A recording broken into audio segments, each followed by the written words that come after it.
Do my immersive lighting.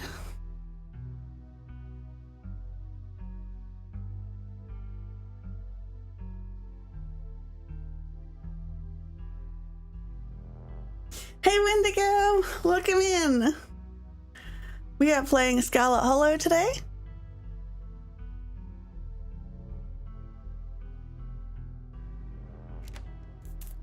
Now I could like rename these, right? Whoops. I was told I could rename the pages. Maybe this one. I can! Okay, what did I have last time? Keen eye. My thing's in the way. Mysticism. I can rename.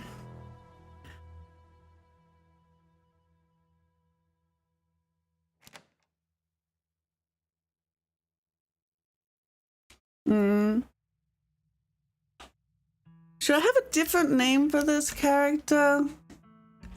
No, there's no real need to. I'm Tazzy, I'll owe it. Tazzy too? No, I'll just be Tazzy.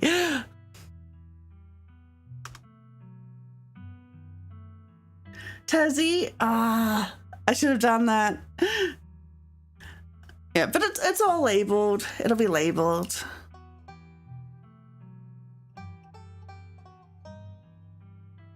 Live in the city of... It was Townsville last time. What was the other, in Powerpuff Girls, what was the other, like, cities... City something. Does anyone remember that?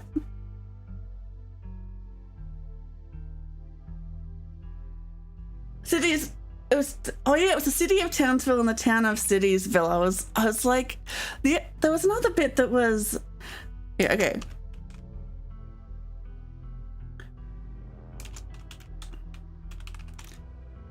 I live in the city of Citiesville.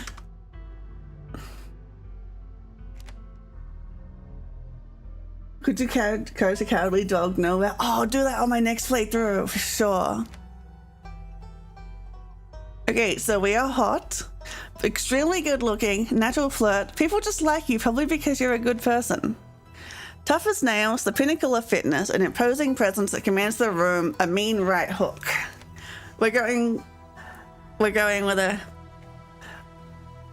See, this screams himbo playthrough to me, but like, is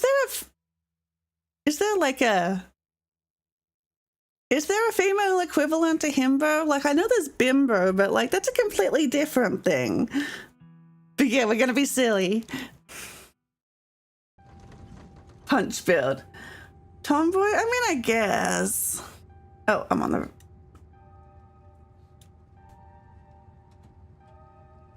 Just putting myself in the right spot. You don't awake as the bus hits a particularly nasty bump. You feel like you've only just managed to start drifting off and now you are awake again and still exhausted. But I'm from Citiesville. For a moment, you're hazy on the details of where exactly here is, confusing this bus with the many others that came before it. As your mind continues to re-exert its existence in the waking world, the past few days come back into focus. Long lost cousin, the bad news, the 26 hours of bus rides with countless late-night stops in city depots that would have felt unsafe in even the middle of day. You wouldn't normally find yourself travelling like this, but your cousin brought the tickets. The funeral of Pearl and Scarlet, your cousin's mother and your aunt, seemed like something you shouldn't ignore, even considering your own late mother's rocky relationship with this side of the family. Fortunately, the end of your long journey is in sight. You're immersed in Scarlet Hollow. Stranger. So anyway, as I was saying... Oh no, he's still here. He's been sitting next to you for the past 5 hours, talking at you without pause. You're not sure he even stopped when you started to doze off. At first you thought he was just being friendly, but that was several hours of one-sided conversation ago. Bus guy. Wait, I'm sort of covering up the very end. Let's shrink. It's one of my powers. There we go. I was up in Maryland looking for work, but mostly messing around because I was a dumb teen. Me and my buddies were doing our usual prank stuff. Like, yes, we have read all of this before, but I'll read it again because it's been a few weeks, like a month or so, since we've done the start of the game. Hang on. You know, pushing joggers into the harbour, that sort of thing. Are you serious? What's wrong with you? You know what? I was kind of hoping that there would be some indication of what I've already done. Like, that's something that's in like other games like 999. So I was hoping that would be a thing, but it looks like I'll just have to try to remember what I picked. I was such a shithead back then. I'm still a bit of a shithead, but hey, poverty's perfect. This girl comes up swinging her purse, yelling about how she was going to call the cops or whatever. It was hilarious. She actually hit my friend and he said it hurt a lot, so I guess she really was mad and not just playing. But she kept swinging, and soon enough she lost her balance and fell into the harbour all on her own. We didn't even have to push her. We had a good laugh and fished her out, and her phone got soaked and she couldn't call the cops on us. We wound up hanging out all day. She kind of became my girlfriend after that, and we've been on and off for about a year, so it's pretty serious. About 5 months ago, she tried to break up with me for real, and geez, you ever get so mad you want to just like kill somebody? Did he say she tried to break up with him? You can't even imagine what that might feel like. Nobody's ever broken up with you. I'm hot. I honestly can't say anyone's ever tried to break up with me. Yeah, I should have known I sound a little unhinged to someone like you. This is the power fantasy. But if anyone ever does try to break your heart, you might be surprised by how it changes you. This guy goes right out the window. If only that was an option. I honestly could have killed that woman. Anyway, she's giving birth to our son right now, so I'm trying to get up to Virginia to be there for it.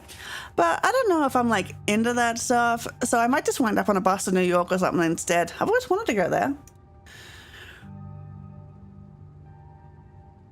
Oh my god, I get options for powerful build, yeah. One of these days you're going to run into someone who doesn't tolerate your bullshit. Get your act together. You cross your arms and glare at the young man with menace in your eyes. Wait, I've got a menace button. Where is it? That's not it. There it is. Get your act together.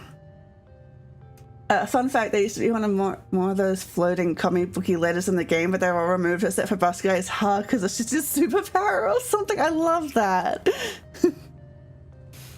Huh. All right. Maybe you have a point. I guess New York will always be there waiting for me. Anyways, where'd you say you were headed? I didn't. No need to... No need to be nasty. I was just asking. I'm going to follow you off the bus or anything. So if you aren't getting off at my stop, you must be headed to Scarlet Hollow, right? Or the Holler, as they call it in these parts. That's the only stop until this bus turns around. I've read it pretty often, so I don't know. Almost nobody ever goes up that way, though come to think of it. I had a couple of buddies that went up there to work in the mine. There's a coal mine up in the Hollow, you see, and there's always a job listing or two on the boards around here. I've never wanted to do that kind of thing myself. I like my lungs the way they are, thanks. But my buddies got desperate enough to try it. I haven't heard from them in a while now that I think about it. I should see if they're on Facebook, see how they're doing up there. Ha! I hope they didn't die. He looks back at his phone, for once focused on something other than you. Oh, this is me. It was lovely meeting you. Hope you don't get bored without me around to talk to. Here, I have something for you. The stranger rifles through his pack before presenting you with a dripping bag of peanuts. They're boiled peanuts. I got them at a gas station a few buses back. I noticed you haven't eaten much, so I figured you could use them more than me. Plus, they dripped all over my bag, so I don't want to carry them anymore. Tip, sometimes picking a dialogue option establishes new facts about who we are. Okay, look, I have the urge to do a allergic to peanuts run. Oh, wait, never mind. Maybe next time. Protein is protein. I didn't build these muscles by turning down free protein. You take the wet peanuts from the stranger. It's been several hours since you've had any protein, which is several hours too many in your book. You tear into them immediately, not even bothering to remove the shells as you chew through fistfuls of soft legume. In a few minutes, they're all gone. He looks horrified. I figured someone like you would get some good use out of them. And with that, I leave you. Safe travels, friend.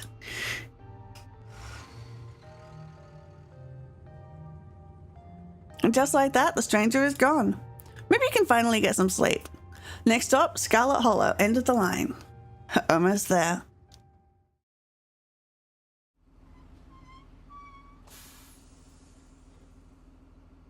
Arrives. I didn't notice the schedule last time. The enthusiasm which he says protein is protein. Yeah. Arrives Monday 11 a.m. Departs Monday 11:01 a.m. Man, sucks if you're late. The bus finally comes to a stop, its brakes squealing as it deposits you in front of the Scarlet Hollow bus station. The sign at least reads bus station, but calling it that feels disingenuous. At best, it's a kiosk. Though for a small town like this, you're amazed there's so much as a road, let alone a bus that drives on it every week. Wait, how did both Wendigo and Demon get first? I think there was a stream hiccup. Well, you both get it. Good for you. Hey, Desi. You instantly recognize the worn young woman from the few public photos on her Facebook page. She's your cousin, Tabitha, and she looks annoyed to be here. Powerful build and hot? Charm her, make a good first impression with a winning smile, go in for a firm handshake. Powerful build and hot. Well, I'm hoping everything's fine now. Let me know if there's more hiccups. I'm charming her. I'm very charming. Fusion, take a menu option that requires 2 traits. I didn't get any of those on the first playthrough. You'd think keen eye and mysticism would have more overlap. Your cousin might be annoyed now, but nobody's walked away from meeting you uncharmed. You flash Tabitha the sort of smile that contains every emotion you might need to convey. Relief at meeting your long-lost family for the first time, profound sorrow at the circumstances needed to make that meeting happen, slightly nervous anticipation at the opportunity to build a new relationship. Tabitha, it's so nice to finally meet you. I was sorry to hear about your mom. And there it is. Thanks. For a brief moment, Tabitha is put at ease before she quickly straightens up and the annoyance returns to her face. She fell for my charms. It might not have been much, but it's progress. Come on, let's go. I don't want to spend any more time down here than I have to. Your cousin turns and motions to an old BMW parked near the bus kiosk. You follow her, clambering into the dusty relic. I'm going to charm the pants out of every resident of Scarlet Hollow. It doesn't take much driving before the only signs of civilization are the car you're in and the road you're on. Tabitha maintains an icy silence as she focuses on the road. I think I heard the dev say somewhere that if Tabitha had traits like the MC, she'd have powerful build. Can't remember her other one. You know what? I'm into it. Buff Tabitha, let's go. Dialogue options they would explore. Okay.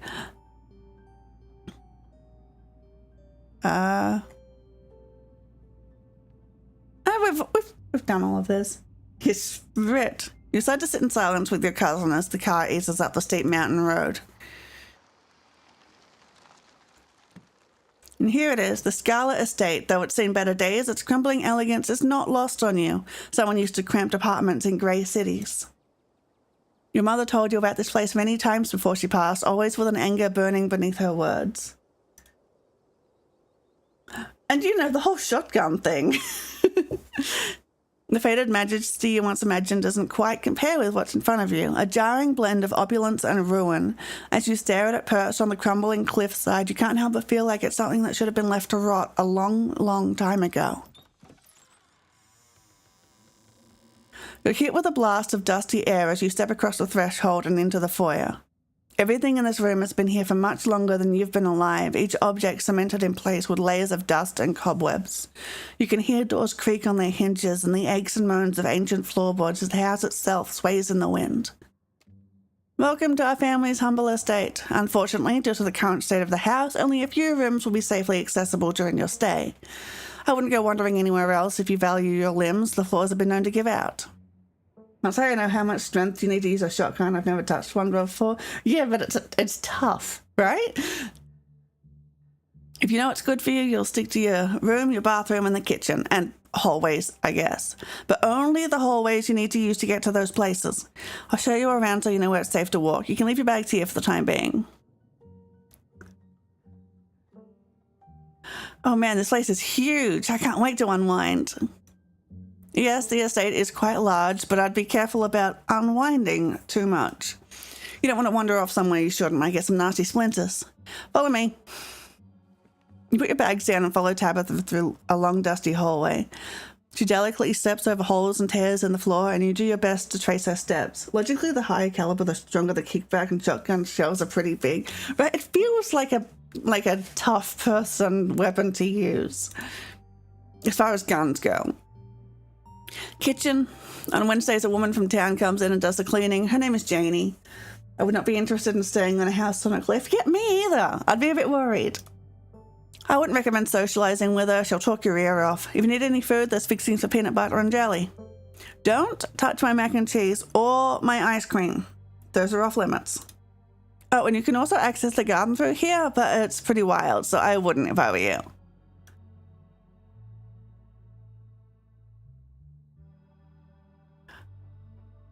Awesome. I love pantry. Protein. I'm convinced that house is not going to survive the way. Oh yeah, no, it is. It's gone. I had to know it was one of my favorites. It looks like your famous smile doesn't run in the family. So judgmental. I didn't, but good for you. All right, what's next? Bathroom, follow me. Great, it's been hours since I've gone. As the two of you leave the kitchen, you pass by a tuxedo cat sitting on the countertop. Is that your cat? What's its name? Frou-Frou. Do not try to pet her. If she wants to be pet, she'll let you know. Leave the cat be. You decide to follow Tabitha's advice. Shall we move on? The bathroom awaits. You once again follow Tabitha through a long dusty hallway. Maybe after a few nights it'll get easier to navigate these spaces, but for the time being you feel lucky to have not fallen through the floors. It feels wrong not to do all the explore things, but like I kind of want to get into it, you feel? Guest bathroom, not much to show. It's a bathroom. I'll wait outside. Do what you must if you must.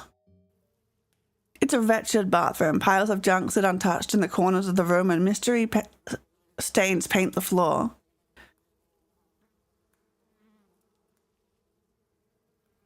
What a nice bathroom. The words barely leave your mouth through gritted teeth. Glad you like it.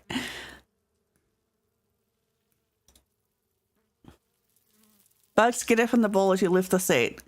I'm good. You aren't desperate enough for this. You know, on second thought, I don't think I need to go. Might as well try since we're here. Is there another bathroom I could use? There's my bathroom and there's my departed mother's, but this one is the guest bathroom, so you should get used to using it. Nah, I'm good. Tabitha's really treating PB&J like the dog food equivalent for cousins, and I love it. Use the bathroom to rejoin your cousin and finish the tour. You still have to go, but it can wait until later. Maybe you'll sneak out to the garden. Next up, guest bedroom. Last stop on the tour. Follow me. Which traits will you take for the obeyed tabbies every command? I thought that was my base game. You and Tabitha briefly return to the foyer before climbing the stairs and reaching the guest room. This is where you'll be staying. The linens are fresh. I had Janie wash them last week. I went into a half-hour rant about her kid to get her to do it, so you better be grateful. The closet is full of old family stuff, so you can't hang your clothes up, but you can use the dresser. Should be easy. Should be empty, I mean. Do you need help around the house? There's a lot of boxes and stuff lying around here. I could help you move things around and fix the place up. Look, I appreciate the offer, but Janie already comes in once a week. It's fine.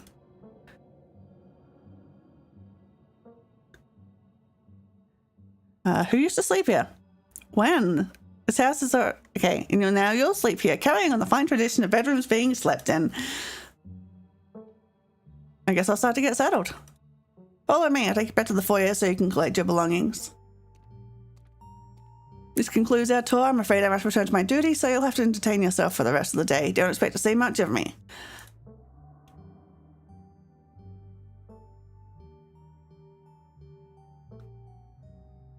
Hey, so is it cool if I have people over at some point this week?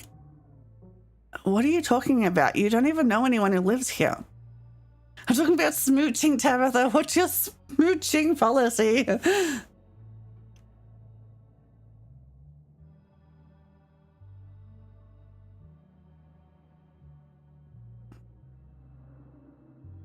If you're not going to be around, I'm going to go make friends. Make friends all you want, Tazzy. Just don't bring them here. Is that really so much to ask?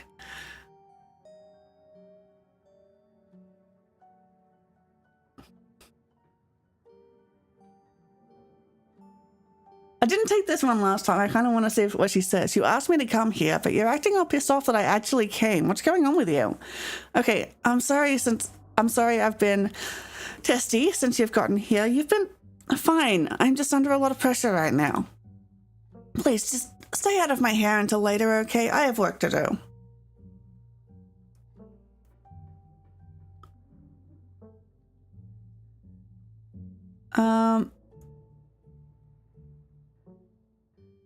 Where are you going? To work. Someone has to pay the bills around here. What work do you do? I run the coal mine, same as every Scarlet who came before me, except for you and your mum. It requires a lot of time and concentration, so I'd appreciate it if you didn't keep me for long.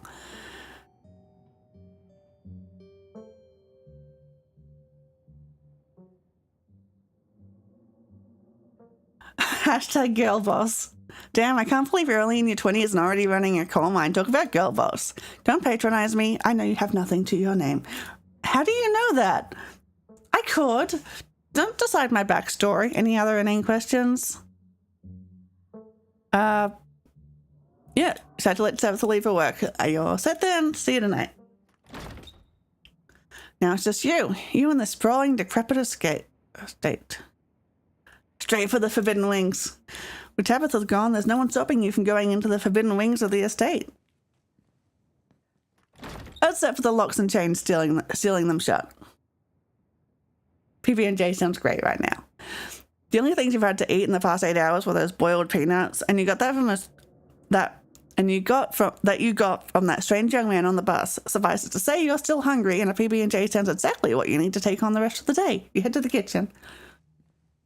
Back in the kitchen, ready to craft a beautiful peanut butter and jelly sandwich. It's a daunting task given the state of the place, but the aggressive growls of your stomach outweigh your fear of food poisoning. To get started, you probably need to find some peanut butter, some jelly, bread, a plate, and a knife. Say hi to Frou Frou. The cat hisses, his jaw near but remains firmly in place. This is clearly Frou Frou's spot on the counter. Back away from Frou Frou. Search the fridge. As you approach the fridge, your eyes catch a note taped to the door reading, "Janie, stay out," in all caps. Below it, in separate handwriting, are the words, "Okie dokie." You open the fridge. You already feel a deep urge to wash your hands, even though you have yet to touch anything other than the handle. Check the mayonnaise? You know you probably shouldn't, but a part of you has to know how old that mayonnaise is. Speaking of food poisoning, you know I'm going to eat the takeout. I'm going to do it. You pick up the jar, its label flaking in your hand. It expired 10 years ago. This jar of mayonnaise is old enough to graduate the fifth grade. Best to put it back and forget you ever saw it. Why did you do that? What were you expecting? This takeout container is disgusting beyond words. A liquefied mess, wholly congealed in its styrofoam shell. You can't even tell what it used to be. This substance doesn't just smell bad, it smells ancient. Protein is protein. You say to yourself as you force the... Okay, if you have a... Maybe look away if this is... Or like stop listening if you're squeamish, because this is really gross. You say to yourself as you force the slimy substance down your throat and into the steel trap that is your stomach. Your mouth and throat and senses might be revolted, but you know your muscles will thank you for this later. Protein is protein. Food poisoning arc. You've never been on to puke or get sick, and you don't see any reason why this slime would be any different. I'm apparently fine with that. Take jelly. You reach for one of the unopened jars of grape jelly. Not again. carefully checking its expiration date. You breathe a sigh of relief when you realize it's recent. This was either purchased specifically for you, or jelly is one of the few things in this kitchen Tabitha actually uses. All you need now is a plate, a knife, bread, and some peanut butter. Better close this fridge and keep looking. I'm not going to grab the ice cream. I'm not a monster. I'm going to grab the ice cream. Tabitha explicitly told me not to do this, you think to yourself as you reach for a pint of banana chocolate chunk. I'm just looking and put it back. I think it hasn't expired. You stare longingly at the pint of ice cream for a few moments before your self-restraint kicks in and you put it back where you found it. Tabitha already seems to not like you, and it's probably best not fan the flames of her hatred. Begging you to try to take it without powerful build sometime is how you get my favorite achievement. Next playthrough, we are doing it. You return to the kitchen, closing the fridge behind you. Pantry. Did you die of food poisoning? Tabitha sure loves her mac and cheese. Examine mac and cheese. Pick up a box of Tabitha's mac and cheese. You can't say you've ever seen the brand before. You've never seen Kraft?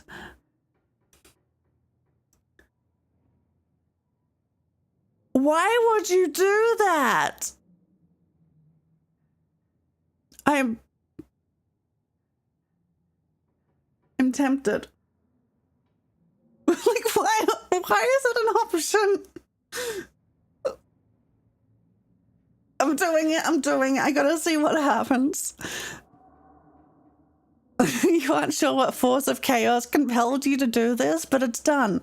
You close the box and tuck it far back behind the others. Right, that's such a dick thing to do for no reason. Take bread.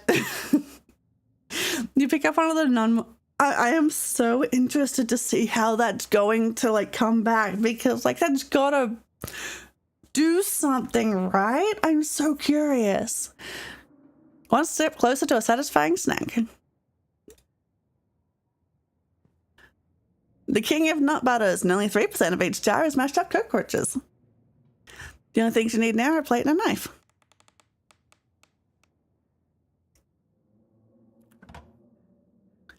This cabinet must be where Tabitha keeps the dishware and, oddly enough, the utensils. Examine the mug. Rita was blown away at Blowing Rock and Sea, so your cousin actually travelled sometimes, even if it was only a few hours from the estate. If you can route your return trip through Blowing Rock, might be nice to see the local sights before heading home. Grab a ball. Why am I grabbing a ball? Moth trap, do not touch. You reach for the ball, but as you pull it down, a blend of vinegar and dead moth splashes onto you, immediately staining your shirt. On the back of the ball is a note that reads, "Moth trap, do not touch." Whoops. Your shirt is now unpleasantly wet. Probably change into something clean before you leave the house.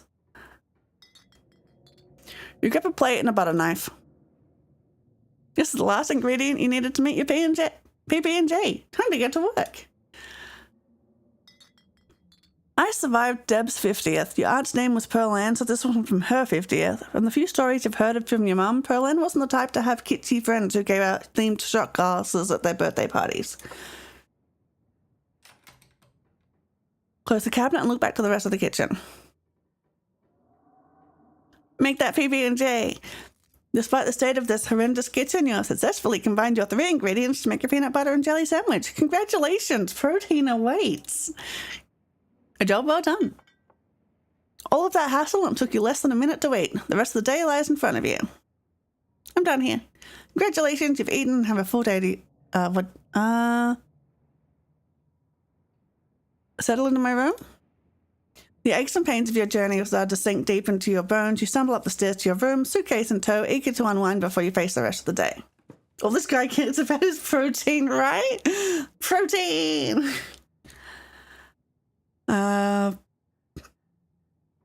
Put my clothes in the dresser. It's quiet but angry. Put clothes on top of... Oh, awesome. Make a cozy nest for a fuzzy friend. The poor thing looks cold in here, you think to yourself. Oh my god, that's the cutest thing I've ever seen.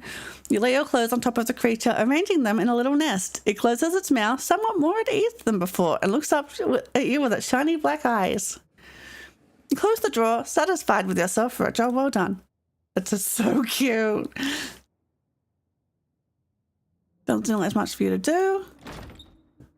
Now that you're settled in, there's not much left for you to do here other than head out and explore the town. You do just that. Before leaving the house, you rinse off and change into a clean shirt. You're not about to meet new people coated in vinegar and dead moss. Oh, but why though?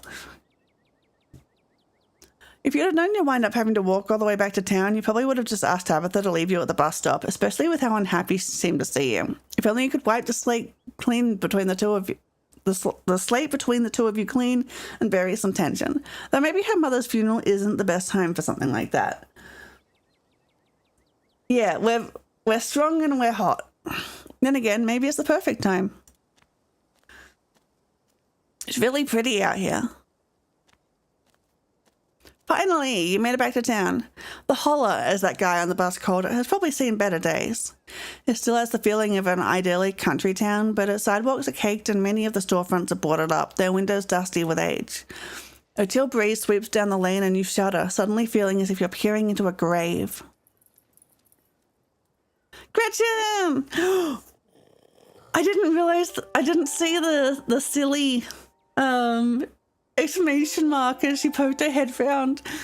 Oh, is she blushing? Oh, I haven't seen you around here before. The young woman is noticeably flustered by your appearance. It's a phenomenon that you, as a hot, are all too familiar with. Sorry about Gretchen. She can be very slippery when she wants to be. Hope she didn't scare you.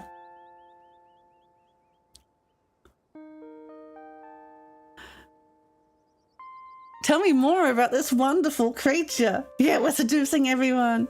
What gender is your character? Female. I am in love with this dog and wish to know everything there is to know about her. Gladly. Her favorite food is Cheese Whiz. Her favorite toy is an old sock I sew to look like a squirrel. And her favorite show is Murder, She Wrote. Look at Gretchen's face. Sometimes I leave it on in the background while I'm working to give her something to do. She'll actually sit in her little bed and watch it like an old lady with her programs. How'd you two meet? That's so cute. How'd you first meet her? My mum was a vet and she used to visit the regional animal shelter on weekends to do checkups.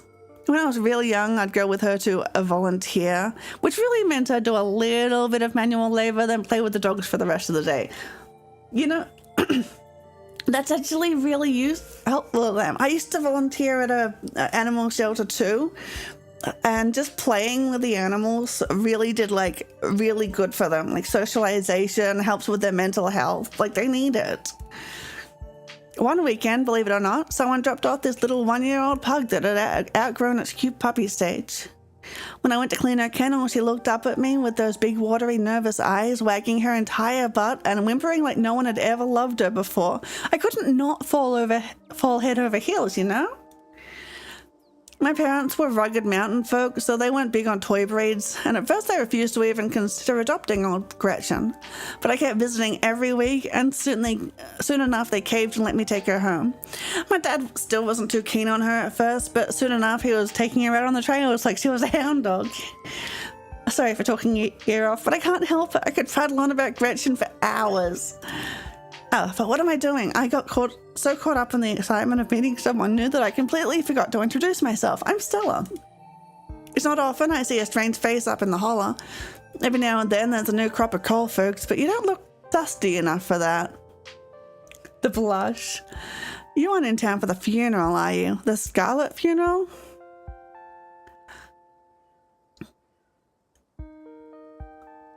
No, I'm not. Oh, don't pull my leg. I'd recognize those distinguished cheekbones anywhere. That scarlet blood runs thick. I canonically have distinguished cheekbones. You must be Toby's cousin, right? That's the only person I can think of who would come to town for the funeral. How's she holding up? To be honest, I've been a little worried about her all alone up in that big house.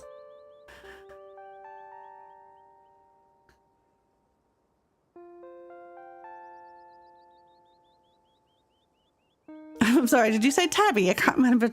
I can't imagine Tabitha ever going by something so cute. She did back when I knew her better. It's been a while. I hope she's okay. Is she always so, rough around the edges? Yep, that's Tabby for you. I wouldn't take it too personally. I'm not sure what it says about her state of mind that she's still her same old grumpy self. It'll probably be good for her now that you're staying there, even though she'd probably never admit it. How long have you known her? Oh, quite a long time. The town's really small, so everyone's known everyone else for as far back as they can remember.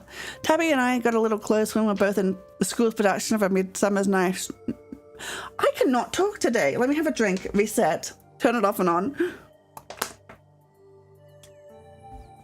When we were both in the school's production of A Midsummer Night's Dream, I was Puck and she was Mustard Seed.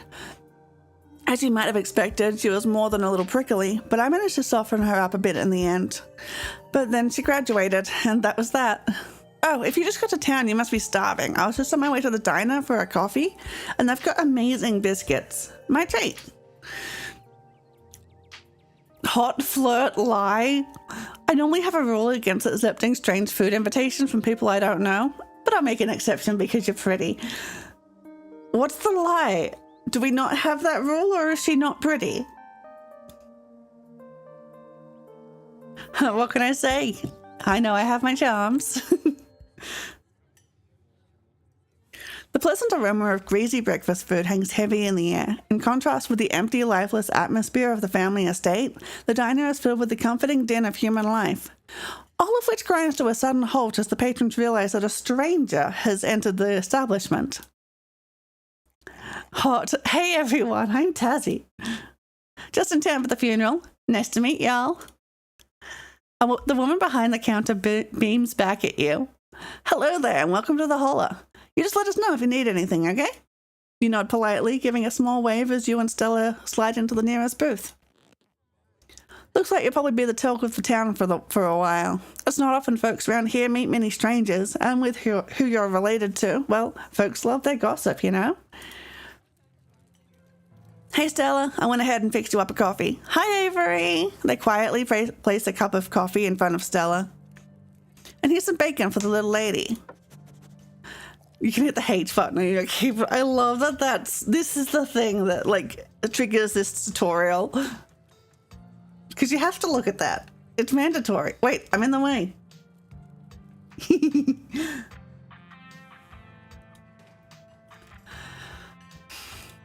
And what about you, stranger? Anything I can get you? The name's Avery. I'll be taking care of you today.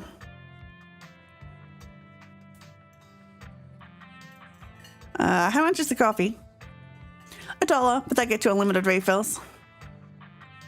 Cool. Can you throw in a biscuit too? I hear they're really good. Best in the county. Avery pours the fragrant brew into the empty mug in front of you. They linger after pouring your coffee, turning to you nervously. Oh, and I'm sorry for your loss. Before you have the chance to respond, they're gone. Glad you took my advice with the biscuit. You won't regret it. Anyways, the funeral's not till Sunday, right? That gives you quite a bit of time to slum around town. I'm trying to think if there are any cool events going on this week. There's always the reading adventure at the library, which is supposed to be for little kids, but I do it every month anyway. Oh, this playthrough, we should actually get to go to the library. Because in our other save, it is extremely haunted. Oh, and I'm pretty sure Avery's throwing a party Saturday night, so that's a fun thing to look forward to. God, I can't wait until that's out. And there's the weekly Sunday potluck. That should be right after the funeral too, so it'll be a special occasion. Sounds neat. Maybe I'll check some of these things out. Anyway, those are all the big events I can think of. As for the day-to-day, any idea how you want to kill time for the rest of the week? Powerful build. I love to hit some good hiking trails after being cooped up on a bus for so long. These legs gotta move. Oh? My job actually has me running around the woods pretty often, so if you ever need a guide. The sultry look under the hair. Oh, she is... Before Stella can finish, Avery returns biscuit in tow. Here's your biscuit. When he says it's on the house, she sends her condolences.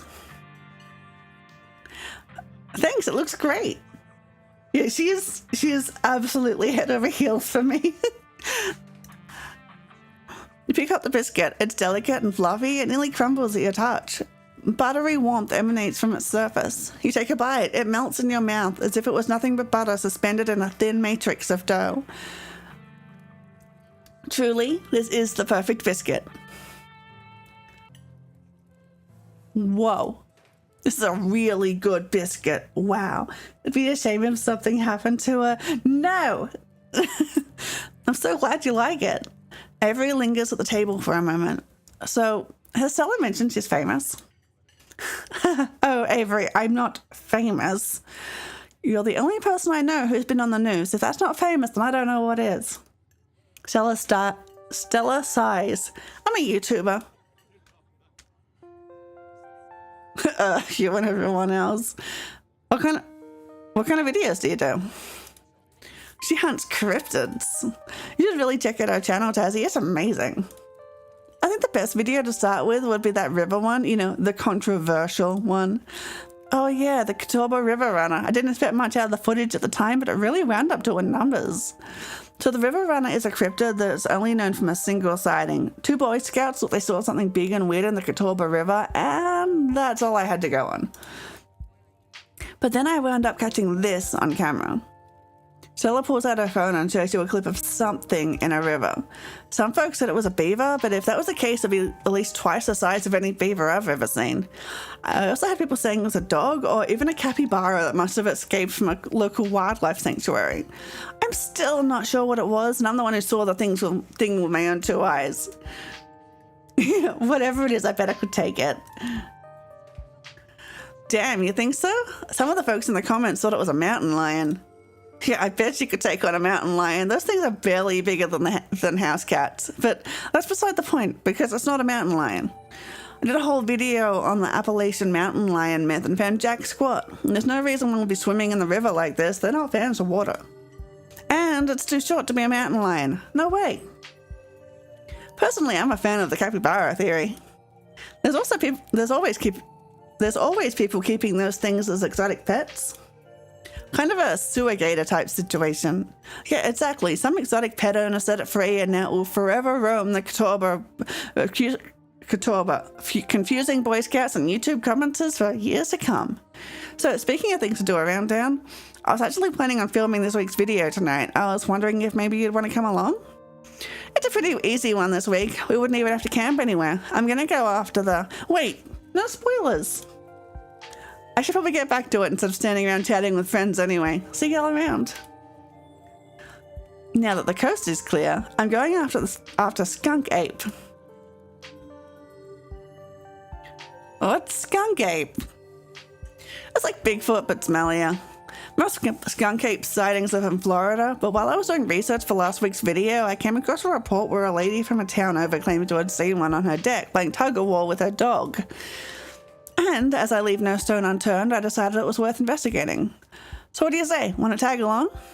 Hold the camera for me while I narrate against a darkening sky, that sort of thing? I have to choose. Oh, there's so many options. It's a date. Yeah, it's a date. Cool. This is going to be a lot of fun. I actually started the channel with a couple buddies of mine back in middle school, but it's just been me and Gretchen for quite a while.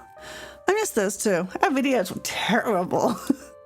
Maybe you'll get the chance to meet them later this week. So we should probably head out if you want to make it up to the mountain before it's too dark. Come on, let's blow this popsicle stand.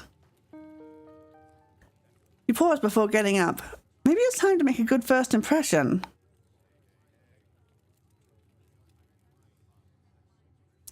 Leave a generous tip. You reach into your pocket and pull out a crumpled $5 bill. You know, it's a bit more than one would expect to get from such a short dining experience, but you might as well share the wealth while you got it. You smooth out the bill before placing it on the table inconspicuously.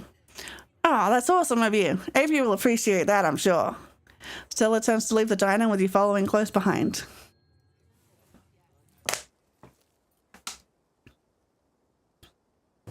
We actually go with her this time.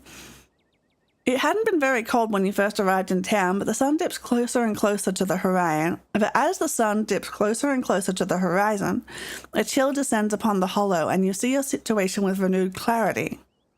You're in a new place, far from civilization and the people you know, following someone you just met into a dark forest in search of monsters.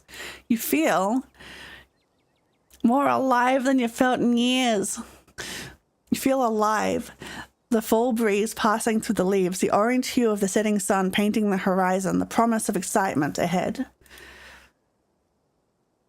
It's been a while since you felt this in the moment, this present. The world around you feels almost magical. Were a mythical creature to actually manifest in front of you, it would fit perfectly in this world. Gotta love this brisk fall weather. This past summer was the hottest on record, since last year at least.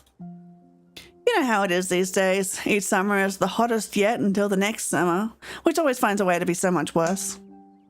It's just nice to feel a chill in the air and see the leaves change, like normalcy is restored, if only for a moment. Sorry if that was a bit of a bummer. We should talk about something more fun, like skunk apes.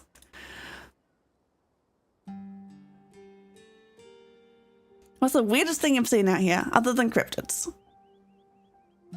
Oh gosh, that's a good one. Let me think. Well, there's always the deer I saw stealing baby birds out of a nest and eating them. That was pretty messed up. But I think most people know about that these days. I've seen a ton of videos of other deer doing it, so I'm not sure if it counts as weird anymore. Oh, Tetanus Lake. That's definitely the weirdest. It's a 5-foot deep, 30-foot wide pile of old cans and bottles and assorted garbage with grass and trees growing on it, so you could barely tell it was there until you stepped on it. Tetanus Lake. I love it. It was practically solid ground with how much it had been compressed, but you could still fall through if you weren't careful. Hence the name. Better be up on your shots if you want to mess around on there.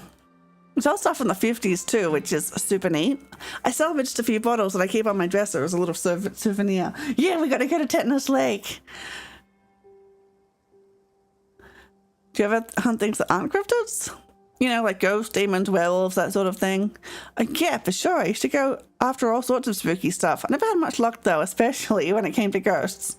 Back when I first started doing solo videos, I'd go into all sorts of old abandoned buildings, hoping I'd stumble across some sort of activity, but nothing ever happened. It was always just me and my camera in an old house getting worked up over a gust of wind or creaky floorboard. When all said and done, I've just been a lot luckier with cryptids. I want to believe in ghosts so bad, and I can't rule out the possibility that there really are true hauntings out there, but if there are, I sure as heck haven't seen any myself. Werewolves I kind of lump in with cryptids. I'd be shocked if there actually were people out there who turn into animals, but werewolf lore lines up pretty well with the great beast genre of cryptids. We've seen all of these things. As for demons, I don't know.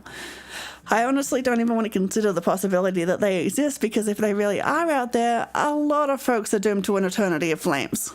So let's hope all of that's just bunk, am I right? What about aliens? Don't even get me started. Did you see those UFO videos the government declassified? Aliens are definitely real, and they have absolutely visited Earth. Like, I believe in aliens way more than I believe in cryptids. All this is foreshadowing because we met ghosts and a werewolf, right? All of these things we meet. You don't see me hunting aliens out here because we know they're real. Hot and powerful build. If aliens were real, they would have visited me by now. They'd be looking for the perfect human specimen, and not to toot my own horn, but I've been called that 3 or 4 times before. Other people's words, not mine. Well, they aren't wrong. Maybe aliens have a different idea on what the perfect specimen looks like, though. The blush. Maybe they have a particular affinity for truckers and late-night convenience store clerks, and that's why they keep messing with them. Are you really expecting to find anything out here? That's fair. We are hunting a creature that stayed hidden from humans long enough to gain a mythic reputation. What are the odds of something like that popping out to star on my little YouTube channel? But hey, the chances are never zero, right? Anything ever bad happened? You know, just curious. Let me think. There was that time back in early high school when Reese fell down a cliff. But he was fine. We had some folks from town rig up a pulley to get him out of the ravine, and his leg only took a week or 2 to heal. All in all, not too bad. Though I guess there was also that time I was out here alone and kinda got stuck in a cave. I was getting great footage of what I thought was a family of Wampus cats, but I wasn't able to wiggle my way back out. Turns out that the Wampus cats were actually skunks who very much did not appreciate me blocking the entrance to their hidey hole.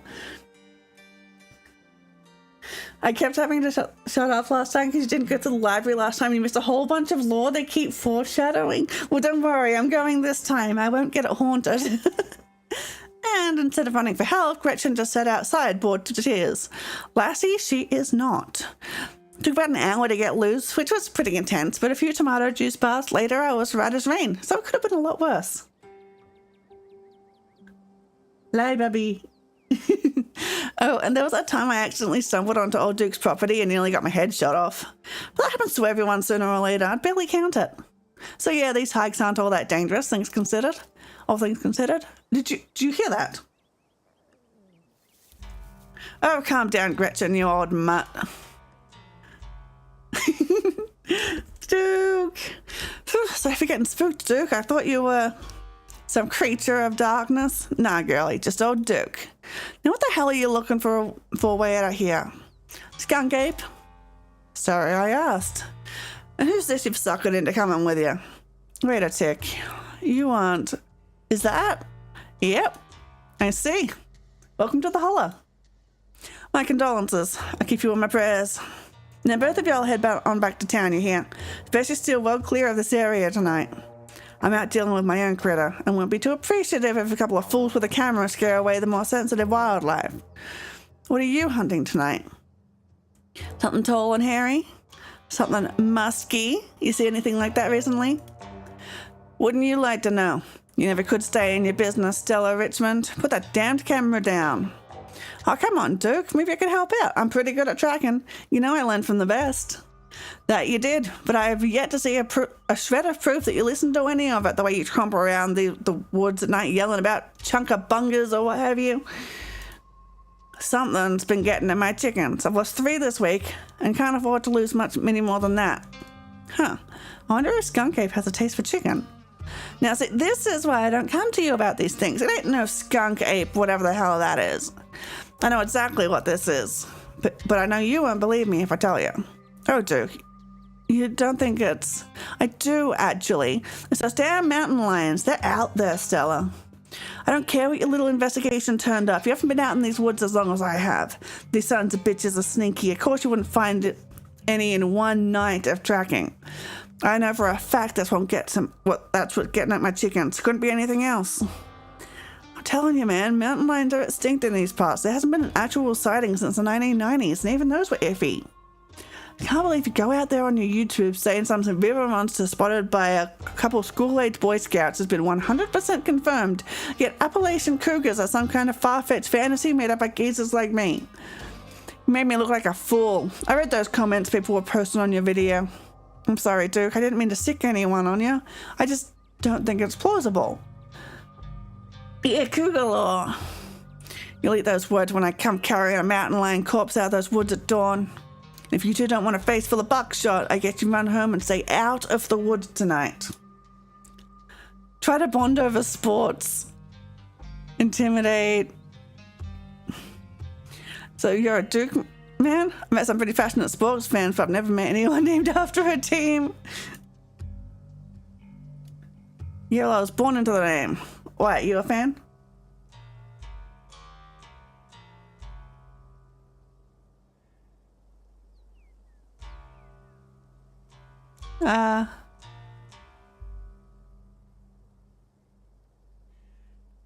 Rivalries, best sport of all.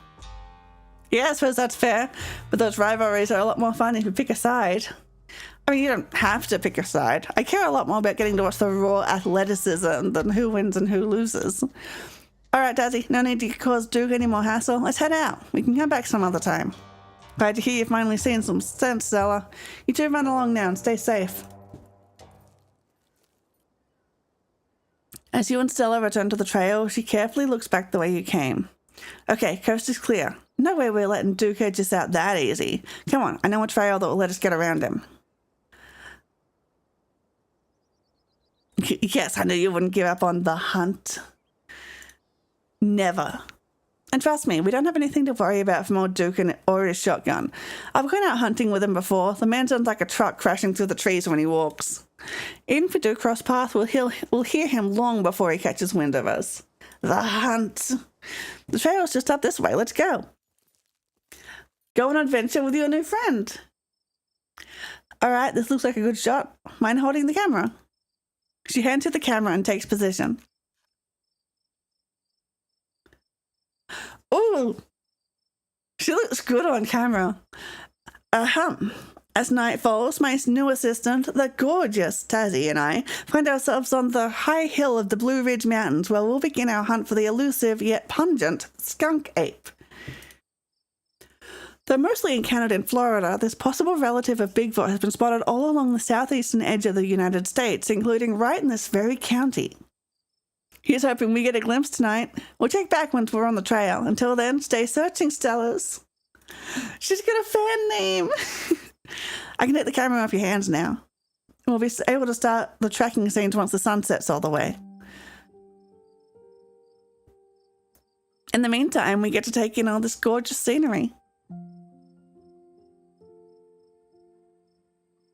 The view isn't the only gorgeous thing out here. So am I. Just for comparison, this route used to be the only route you couldn't leave Stella at any point. Oh, have you seen that map that shows the overlap between Bigfoot sightings and furry convention hubs? I have not. That sounds funny though. I was thinking the same thing. Yeah, I'm pretty stunning, aren't I? Yeah, Gretchen's got a hell of a mug. She sure does. Look at her.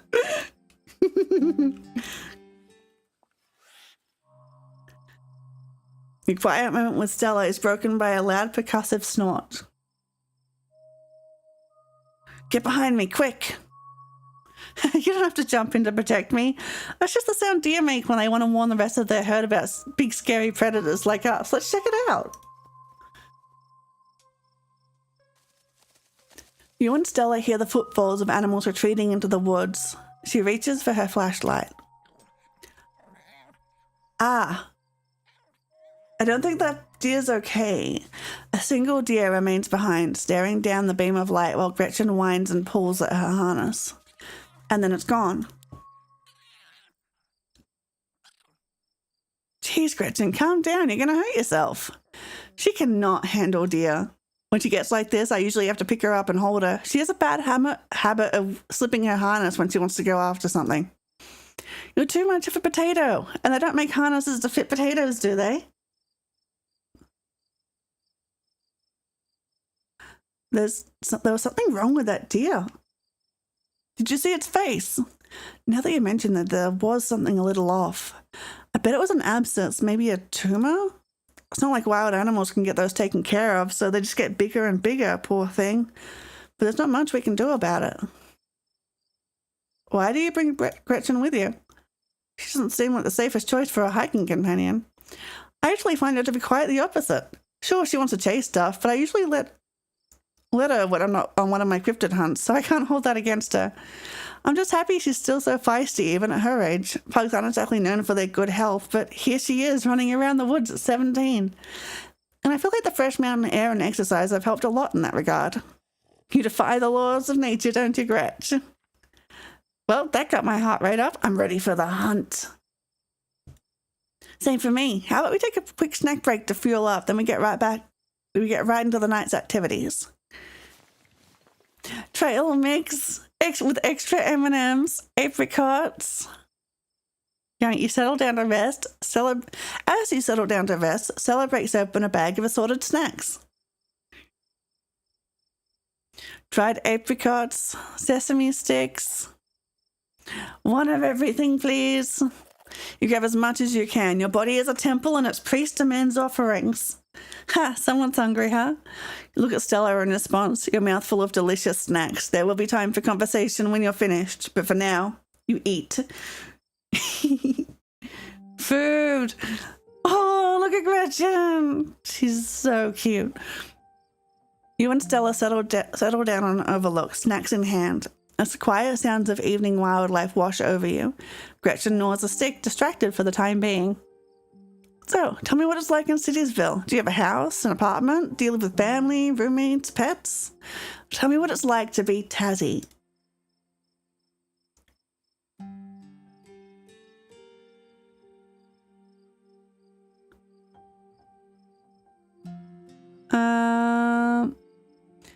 Man, all of these places suck. I live alone in a dingy studio apartment. I live in a closet in a house with 10 roommates. I live in a doorless basement that floods whenever it rains. I live in an apartment with a difficult roommate. I live in a 12 by 12 shed in someone's yard. I live in an internet cafe. I'd rather not say. Wow, our life sucks. Why do you want to know? Why wouldn't I want to know? I've lived in this town my whole life.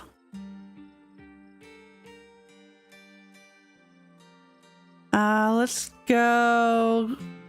Studio. Difficult roommate? Okay, let's do that. I didn't find this guy, an old roommate of mine, and just had to move in. Then they left and just stuck me with him. He's not the worst roommate I've ever had, so I can't complain too much. The biggest issue is his complete lack of respect for any boundaries. He sleeps on the couch in the common area most nights, always unclothed. He steals bites of my food, which he thinks is being really sneaky about, but there's nothing sneaky about taking a huge bite out of a freshly made sandwich when there are only 2 of us living there, even if I'm in the other room when it happens. Your first playthrough? It's my second playthrough, actually. I did Kenai and Mysticism last time. Also, welcome in, Rose Hibiscus. And he infringes on my privacy all the time, too. If I close the door to my room, he'll just start screaming and sometimes even attack the door until I open it, then just walk away. It's like he has a complex about closed doors. Which, of course, also means he doesn't close the door when he's doing his business, almost like he wants me to watch him. And at least once a week, he somehow misses and leaves these big pee puddles, which I always wind up stepping in. Look at it. It's gotten to the point where I think he's causing lasting damage to the house, and no matter what I say or do, it just doesn't get through to him. Anyways, sorry for the rant, but I could go on for hours about this guy. I mean, he's a cat, yeah, but he's a particularly horrible cat, and it's not like I can just give him away or anything. That would be cruel. Oh, they got me with the bait and switch. Wait, he's a cat? Like, the animal? Yeah, his name is Truck. I'm terrified I won't get my security deposit back because of what he's done to the place.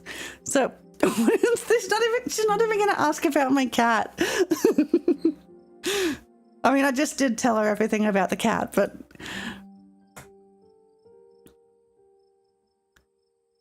I mean, my dad's got a cat that's almost as bad. So does my brother. I'm a streamer. I am currently streaming right now. I'm actually a streamer. Oh, no way. Fellow content creator. Guess we've got a lot in common. What are the odds? What sort of streams do you do? I play video games, like this one. I mostly stream video games. That's cool. I'll have to check out your channel sometime this week. How do you like it? I wouldn't trade it for the world. You guys are great. Most people I meet tend to raise their eyebrows when I tell them what I do, but I love it. It might not be much, but it makes me feel like I'm taking control of my own destiny. Believe me, I can relate. I don't think I'd give up what I do for anything. I've known about this game since April, May of 2022 from Gab Smulders. Gab Smulders is great, isn't she?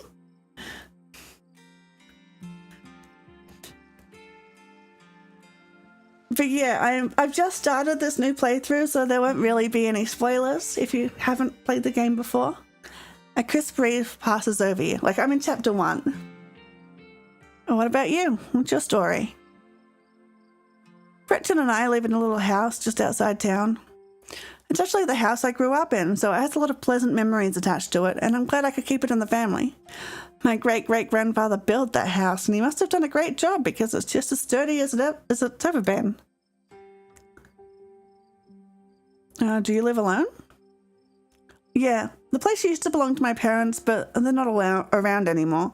And the hall is a small enough place that other folks don't need roommates. Oh geez, I'm so sorry. It's okay, you didn't know.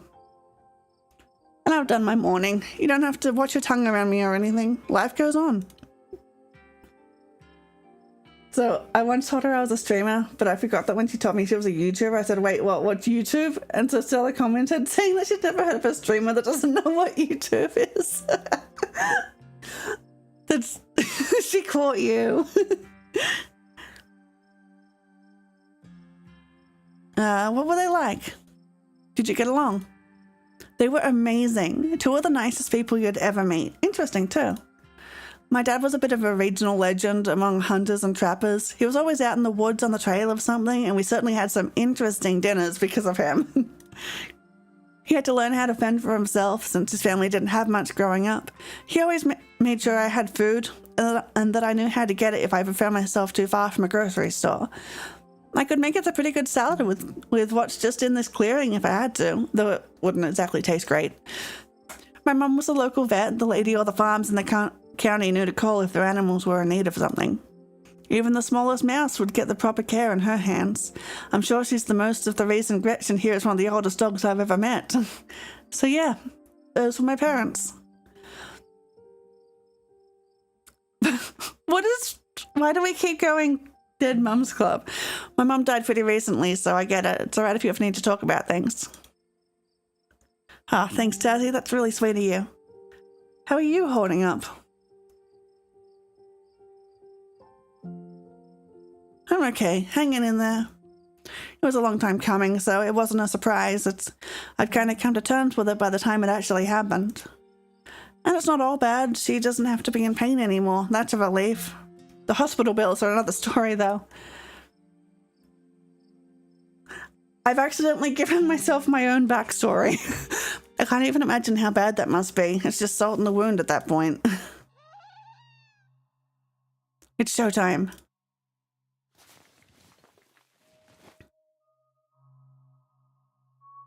Jesus Christ. Yeah, no kidding. Whatever made that sound, I've never heard anything like it. And close. Here, watch Gretchen for a moment while I check this out. Skunk ape! You and Stella inch towards the tree line as she shines her flashlight into the woods. As you approach, a series of weak clucks call out from a nearby bush. Maybe Duke's birds weren't eaten after all. Oof. What the hell was that? Hold on, I gotta play that back. Holy shit. I'm guessing it must be maybe 2-3 feet tall. Doesn't look hairy either, so I think we can rule out skunk ape. But whatever it is, it has one of Duke's chickens. Looks like it's headed north. Let's go after it.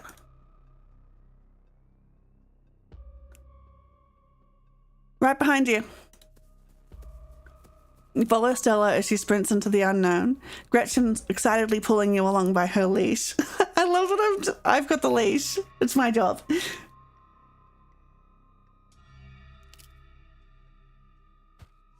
Oh no. Ow! Oh god, the monsters got you. We're gonna die out here. Oh god, the monsters will get you first. Yeah, I thought you were supposed to be a hardened mountain girl. Are you okay? Yeah, I'm alright. I just tripped on something weird. Oh no, that poor thing. Must have been one of Duke's. Oh Jesus, it's still alive. I guess we have to roll the camera? We really don't. Seems we found one of Duke's chickens, folks, and she's not looking good. I'm hesitant to speculate, but she definitely seems to have some sort of growth underneath her skin. Could be a tumor, could be something else. Either way, I don't think there's much that can be done for her at this point. Jeez, I hope I don't get demonetized for this one. Wait, do you hear that? Stella, I swear to God, didn't I tell you to go on home? But, Birdie? Birdie, oh no, what's happened to you, sweetheart? Yeah, that is absolutely against YouTube terms of service. Dude, we just found her like this. I think there's seriously something wrong with her. Jesus H. Christ.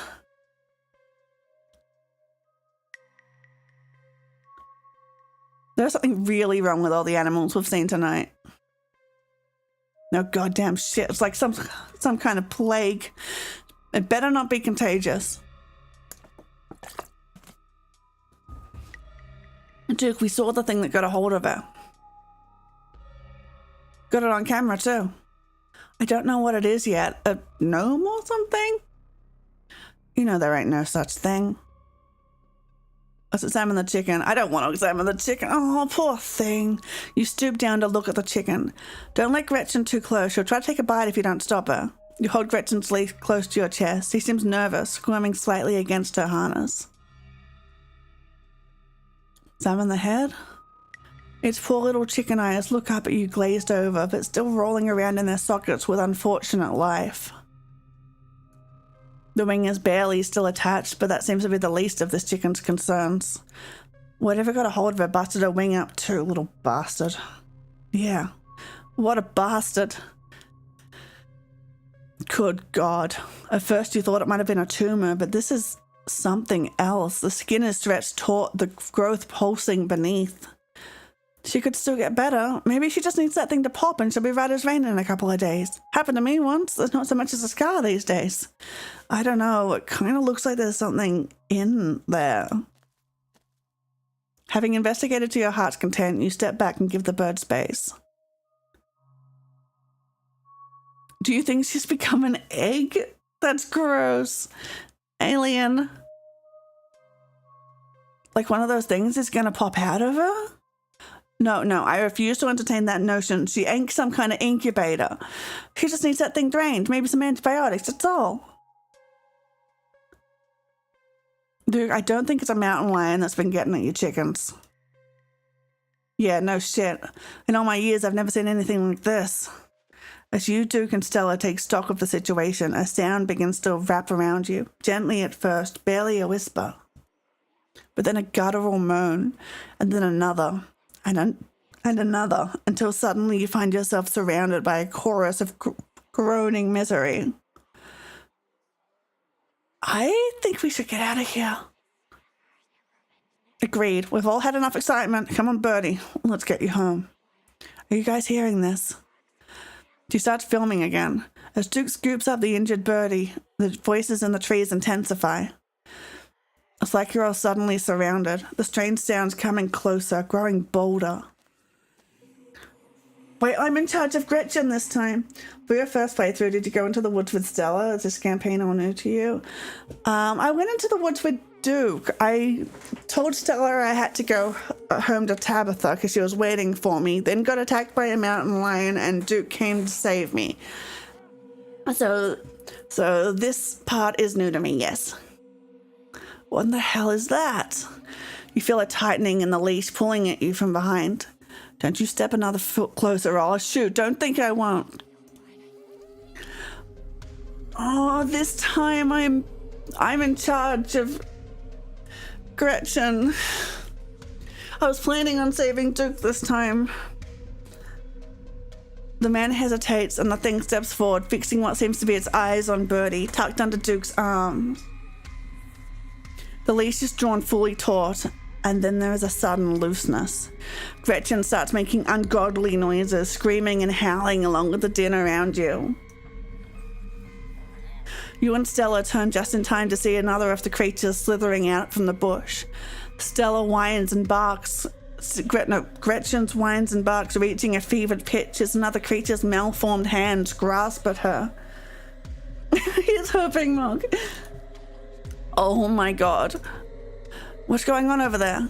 As Duke glances back, everything seems to happen at once. A patter of unnatural feet and then chaos. Duke grapples with the thing as it grabs at his shotgun, pushing the barrel out of the way as it grasps a Birdie with oddly jointed limbs, while Stella stares in shocked silence as if paused, watching as the other creature attempts to wrestle Gretchen into the darkness, her desperate cries going unheeded. Shit, get your grubby little hands off my bird. You were born for this moment. Oh my God, I get good ending. Take care of business. You rush to Duke's side, your steady hand reaching for the barrel of his shotgun. You grab it, pointing it safely at the sky as you aim a swift, brutal kick at the creatures. Its flesh is doughy and structureless, like a loosely packed sausage. Your foot leaves an imprint on its chest and it stumbles back, clutching at the odd wound. Duke regains control of the shotgun and you turn your attention back to Gretchen. You pick up a large rock and hurl it at the thing just as it's in the midst of dragging Gretchen away. Your aim is flawless and it strikes the creature square in its wretched face, lodging itself in its flesh. It scrambles back, its movements uncoordinated in its blindness, leaving Gretchen unharmed. And then a gunshot, the scattering of footsteps, and finally, silence. You turn just in time to see the creature you knocked off Duke disappear, bleeding into the tree line. Use a trait to get out of a sticky situation in episode 1. Let's go! Holy shit, Gretchen, I almost lost you. Thank you, Tassie. And Birdie's safe on the ground till we get our bearings. Holy shit, did you guys see that pitch? Damn thing got away, though. We have to go after it, right? I don't think we have much footage, and nobody's going to believe us nobody's going to believe us, period, Stella Richmond, even if we drag the mangled corpse of one of them critters straight out of these damned woods. I got my bird, and we all still got our lives. I am calling it here. We're leaving. But Stella, you froze back there. We're not going after that thing. I know. Okay, let's leave. Everyone has to stay alive. I did badass stuff. You follow Stella and Duke in a mad dash through the woods, and as you follow them, something follows you. The unearthly whispers and moans of the creatures have returned. In the highest branches of trees and down on the forest floor, they're all around you, casually keeping pace with your all-out sprint. Stella has zero survival instinct, right? Quick, my truck's down this way. You make it to the road, but 3 of the creatures stand between you and Duke's truck. Clear a path of the truck. Stay back. You take a single deep breath before propelling yourself towards the creatures. Punch him! Punch a ditchling! As they recoil, you plant a foot firmly in the ground and throw your body towards the abomination to your right, your fist firmly connecting with a powerful haymaker. Its body feels wrong, as if your blow had just collided with a bag of loose organs instead of with a living creature. Caught by surprise and outmatched by your physical prowess, the creatures leap back and scatter into the woods. You are still the dominant species here, at least for now. Now, Stella, I know you got trouble with vehicles, but I won't hear any nonsense about you walking back to town, you hear? Get in the truck.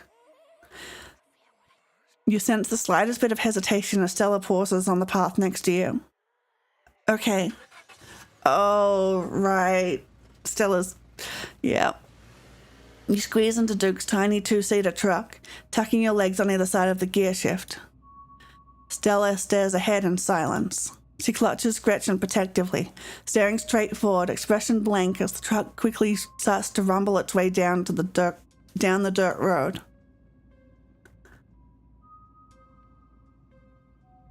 What a rush! I've never gotten to fight a monster before. Good for you. Can't say my idea of fun involves running for my life from a bunch of creatures. Maybe we'll get lucky and those fists of yours will have scared them off. Doesn't seem like they can put up much of a fight when push comes to shove. Hey, Stella, you good? She doesn't respond.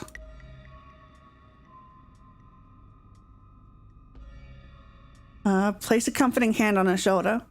You reach out and rest your palm gently on her shoulder. She jumps slightly at your touch, but you can feel some of her tension ease, and she lets out a self-soothing sigh. Duke, I don't think Stella's doing okay. Best not to bother her just now. Let's just get out of these woods before something else tries to come after us. He glances over to Stella, his hard face softening slightly. It'll just be a few more minutes. You'll be alright. Soon the rumble of gravel beneath the tires gives way to uneven pavement, and the truck comes to a stop in front of a small cottage. Thanks for taking me home, Duke. Anytime. But Jesus, Mary, and Joseph, what were those things? I have no idea. I've never heard of anything like them, but I got a ton of footage. Nothing really clear, but it's a start. Let me know if anything happens with Birdie, all right? She's gonna be fine, you hear? Better go check with Bo. He'll be worrying about me. You and your friends stay safe. Looks like those things didn't follow us, but, well, no point in talking about the buts. Just look out for yourselves. Can you take me home? Hell no, I ain't your private chauffeur. Stay with Stella tonight. She got the space, ain't you, girl? But I'm not. You're live streaming simultaneously on YouTube and Twitch? I am, yes.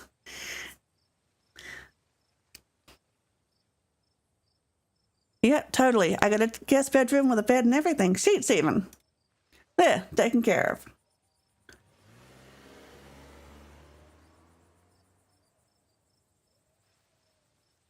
And here you are, back in town, away from the woods, with no one but Stella in sight. Your phone buzzes in your pocket. Now that you're back in town, you must finally be getting reception again. Whoops. 6 missed calls from Tabitha and 13 text messages. Yeah, let's call her. You try and call Tabitha back, but it goes straight to voicemail. Text her that you're okay. You text Tabitha back and let her know you're okay. Your message sits unread. Not Kingdom Hearts. Yeah, not today. Yikes, Tabitha's been blowing up my phone. I guess she must be worried about you. God, what a mess this night's been. Can't believe you punched one of those things. I felt like hitting a bag of organs. Not that that's something I've done, but it was just like meat suspended in jelly that was barely held together in a stretched out bag. I don't think it had bones. Dang, and here I thought skunk ape sounded gross. What do you make of everything we saw? I don't know. I haven't seen or read about anything like this, although maybe we've got to find out more about those things. The library doesn't open for a while, so any real research will have to wait until the morning.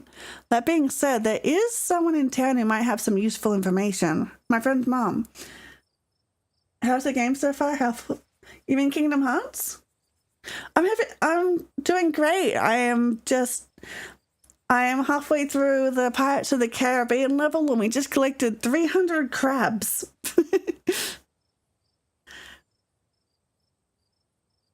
Her place isn't far. We should head over now before it gets any later. No, this game? Oh, I'm on my second playthrough of this game, but there are so many branching choices. I want to do a couple of playthroughs because it's just so different. So yeah, this is second playthrough, and I'm at the end of chapter 1. It is very scary, very unsettling, and my throat hates it, but I love it.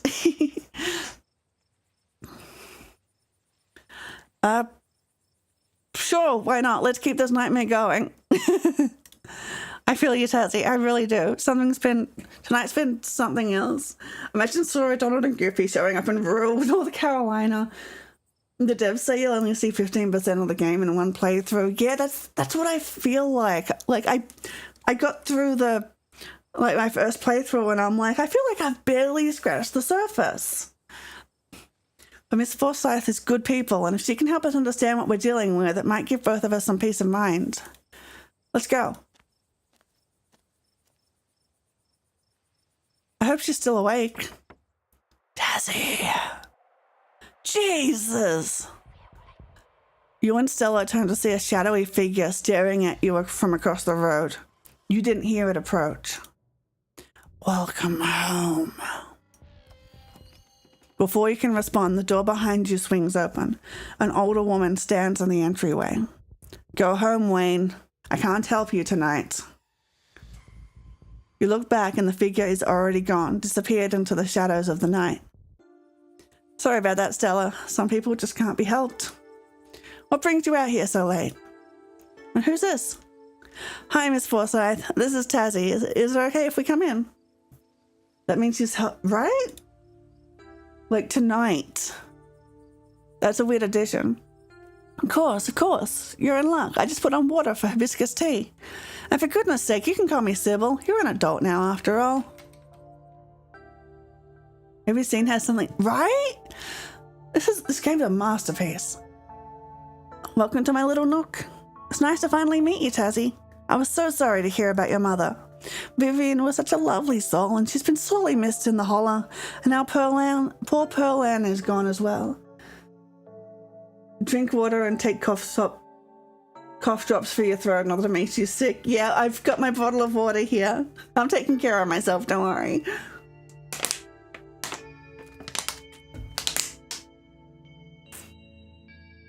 I actually do have cough drops in the other room. If it gets too much, I might grab one. Do let me know if there's anything you need while you're in town.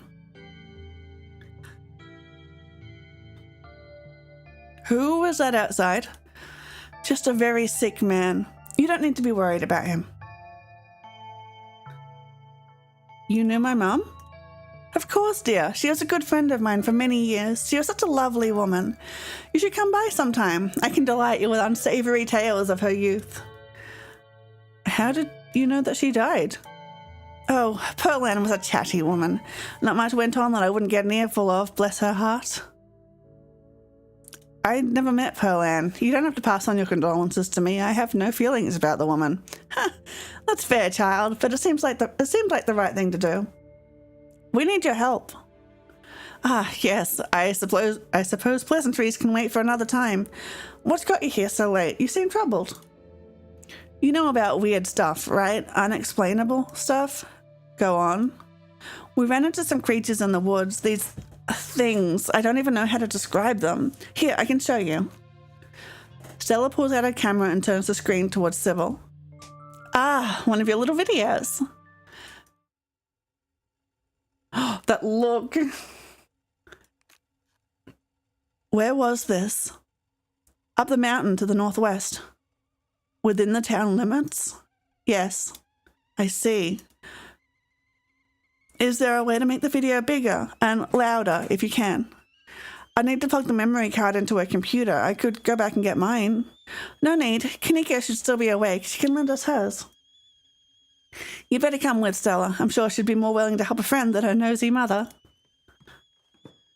The kettle. Kanika, come on out. We could use a little help. What, Mum? Oh, hey, Stella. And Gretchen, who's a good potato. And a stranger. A cute stranger. Oh, God, I said nothing. Who are you talking about? I'm the only stranger here, I think. Dumb and cute. The best combination. This is Tazzy, Tabitha's cousin. Oh, right. I heard she was coming to town. It's a little late. Why are you two here? Sweetie, we were wondering if we could borrow your laptop. Stella and our friend have a video to show us. It's really important, Kanika. Kanika's in love. Everyone's in love with me. Okay. My room's a mess. I'll just bring it out there. We can watch this without you, Kanika. I'm pressing play. Silence washes over the room as the video plays. Holy shit, Tazzy. Is that a good holy shit? You could say that. The footage continues. I love her Sailor Moon top. What are those things, though? They seem like something people should be aware of, I guess. I don't know. Do you think they're like gnomes? Gnomes? My grandmother used to talk about pale creatures called ditchlings. She always said they were a terrible omen, a sign of suffering to come. I think I have that exact shirt. Wouldn't surprise me if it's based off a real shirt. She's a nerd, yeah. Also, Sailor Moon is just peak. Mom, come on, whatever's doing this is serious. Stop scaring Stella and Tazzy with this tally-po crap. Kanika, sweetie, let your mother talk. She always said they never hurt people, despite that grisly scene in the woods. Just as birds flock before a storm, the ditchlings congregate where tragedy is soon to fall. Jesus, Mom, haven't they already been through enough? It's okay, Kanika. This is helpful. I don't know if it is. Okay, let's focus on what we know. Whatever they are, they're doing something to these animals. You saw the chicken in our video. What was that growth?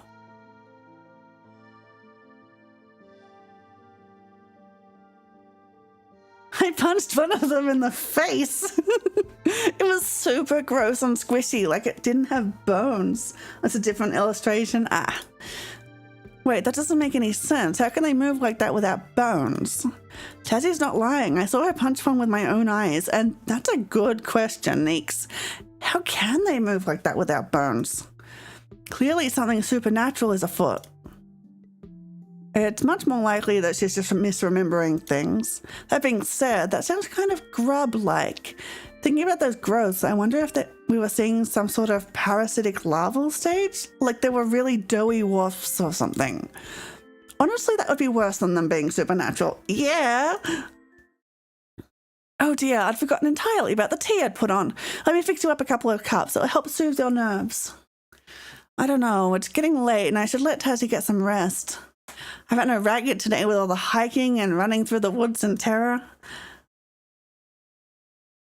I can stay up. This is important. Okay, maybe it's the night me getting get home and start doing some research.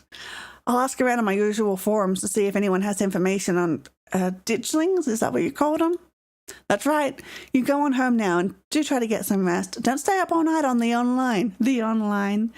Tea sounds good. Not from Civil, but let me get you some of my house-made peppermint tea to go. It really does wonders to soothe the soul. Bye, Stella. I'll see you tomorrow, okay? And call me if you need to talk. Civil uses cheat tea. Thanks, Kanika. I'll see ya. Bye, Dazzy.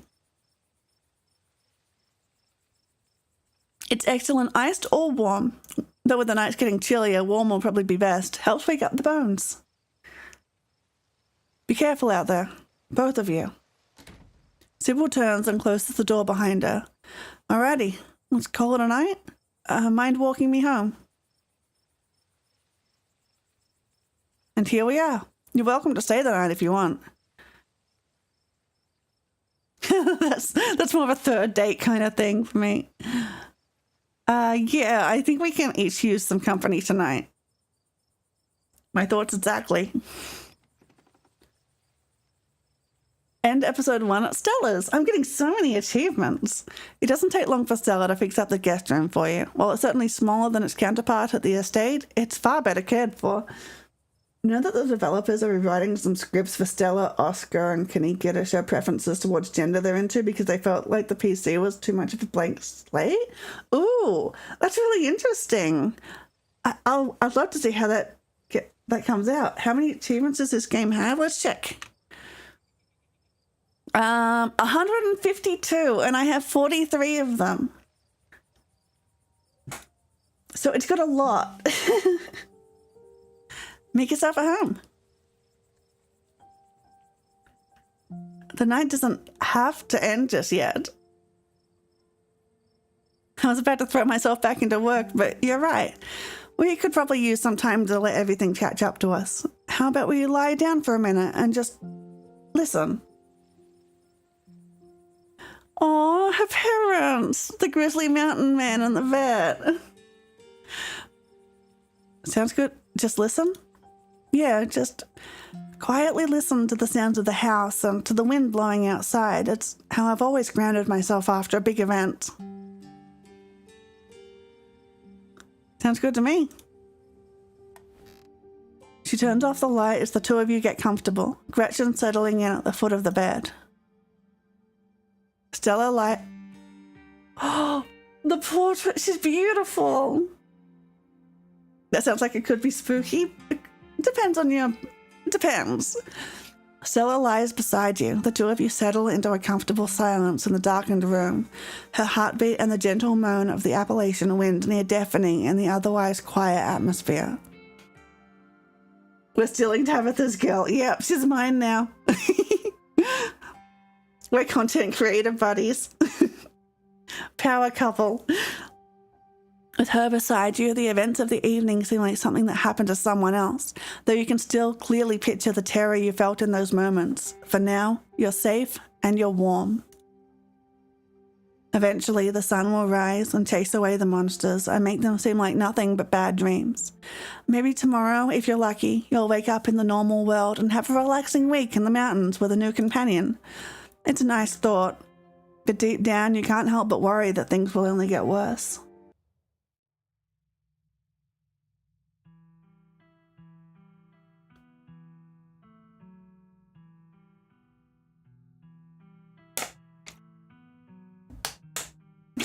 And that's chapter 1.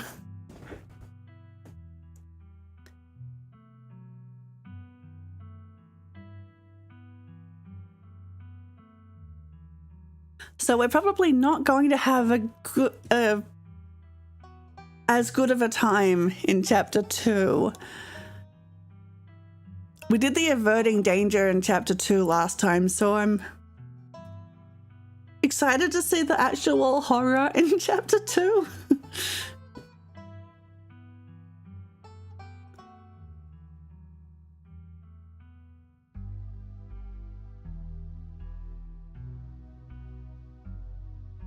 Huh. Is this something we saw last time?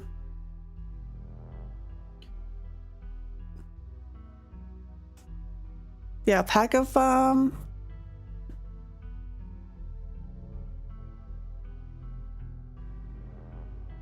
Kenai was the saving trait in chapter 2 yet. Yeah, and I don't have that this time, so things are going to go down.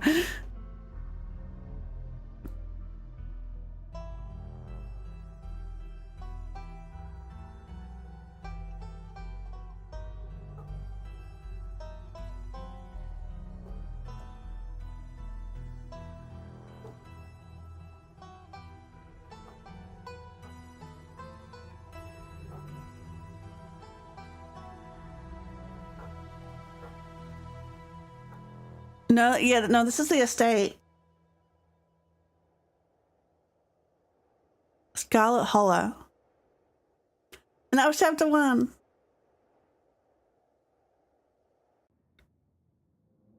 Finish episode 1 with hot as one of your traits. Finish episode 1 with powerful build as one of your traits.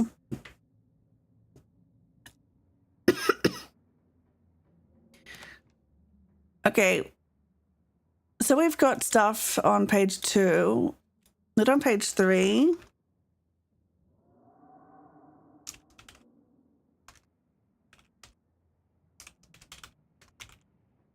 Hot buff. But I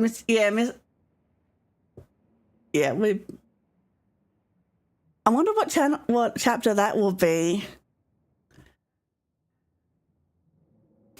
And Mystic was a big part of chapter 3, but it wasn't a save ending. I need to run some ads, at least on Twitch. I'm not monetized on YouTube, so YouTube people won't get ads, but I need to run some ads here. Everyone can have a bit of a break. Go to the hydrate, yes. Get a snack, stretch your legs, do whatever you need to do.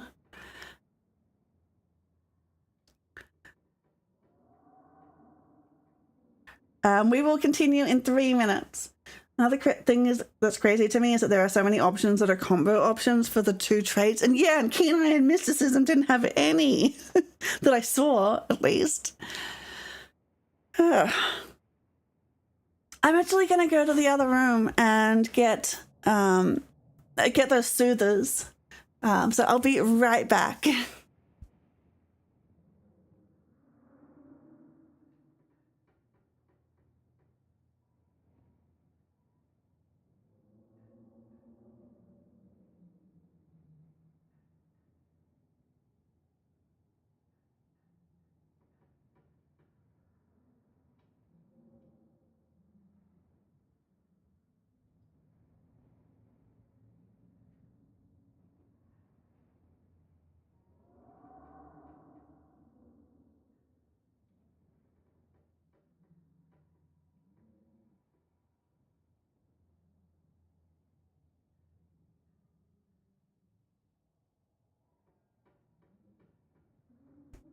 And you guys want to drown me.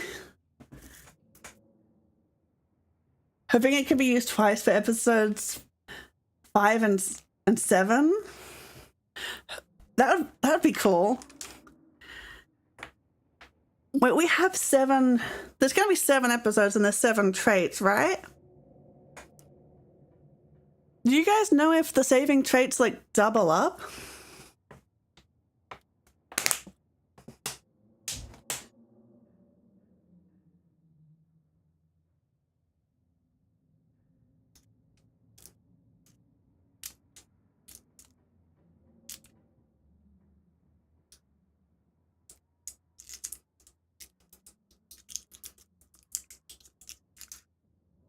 They do? Cool. God, there is so much to this game.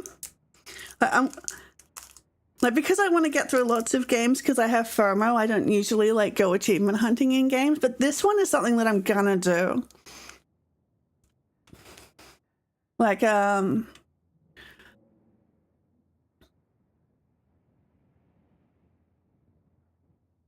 assuming the,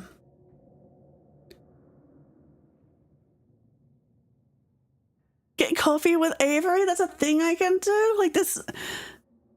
Tell Avery the truth, explore every room of the estate before going to town, and... Oh, I'm assuming the street smarts will get me to do that. Visit the general store without stealing anything? I'm pretty sure I didn't steal anything. Keep your options open. Yeah, there's so many things that I can do. Okay, let's keep going. Would you like to see a recap? No, we have done that. You open your eyes alone in Stella's guest bed. The sun has risen. The birds are singing. You are still alive, and for now you are safe. Your gaze wanders across the unfamiliar room to the window and the woods beyond as you wonder if the monsters are lurking just beyond the trees, ready to pounce as soon as you leave the comfort of your new friend's family home. You can't help but remember the sight of pale faces jeering at you from the trees, their calls echoing through the woods as you ran for your life. A knock at the front door. Your morbid thoughts are interrupted by a distinctly unhappy voice filtering through the house and past the closed door of your bedroom. Where the hell is Tazzy? Oh, hey Tabby, there's a fresh pot of coffee on the table if you want to come in. No, I'm just here to check in on my cousin. Let's make this quick. I have a lot on my plate today. You're barely decent. It might be mildly scandalous if people saw you like this.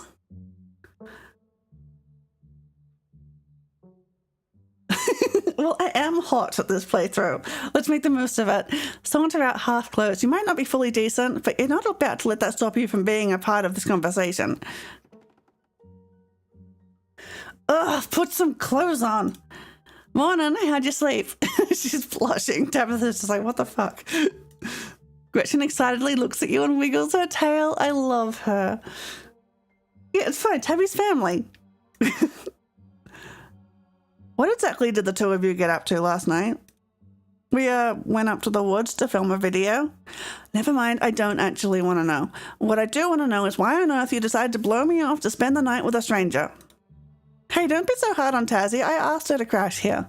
And last night was a lot, Tabby. There's something horrible out in those woods, and I don't think anyone in this room wanted Tazzy walking up that mountain alone last night. How'd she find us? I don't know, actually. I texted Tabby that I was okay. I don't... Well, it's a small town. She probably heard. Wait, did I save the game? Did I? Yeah, I did. And I saw Tabby on the promo art with all the characters. I knew she was going to be my favorite. She is pretty cool. Stella, would you mind giving me a moment alone with my cousin? And while you're at it, please stop calling me Tabby. We're not in high school anymore. Yeah, all right. Isn't this Stella's house? Oh, why are you bossing her around?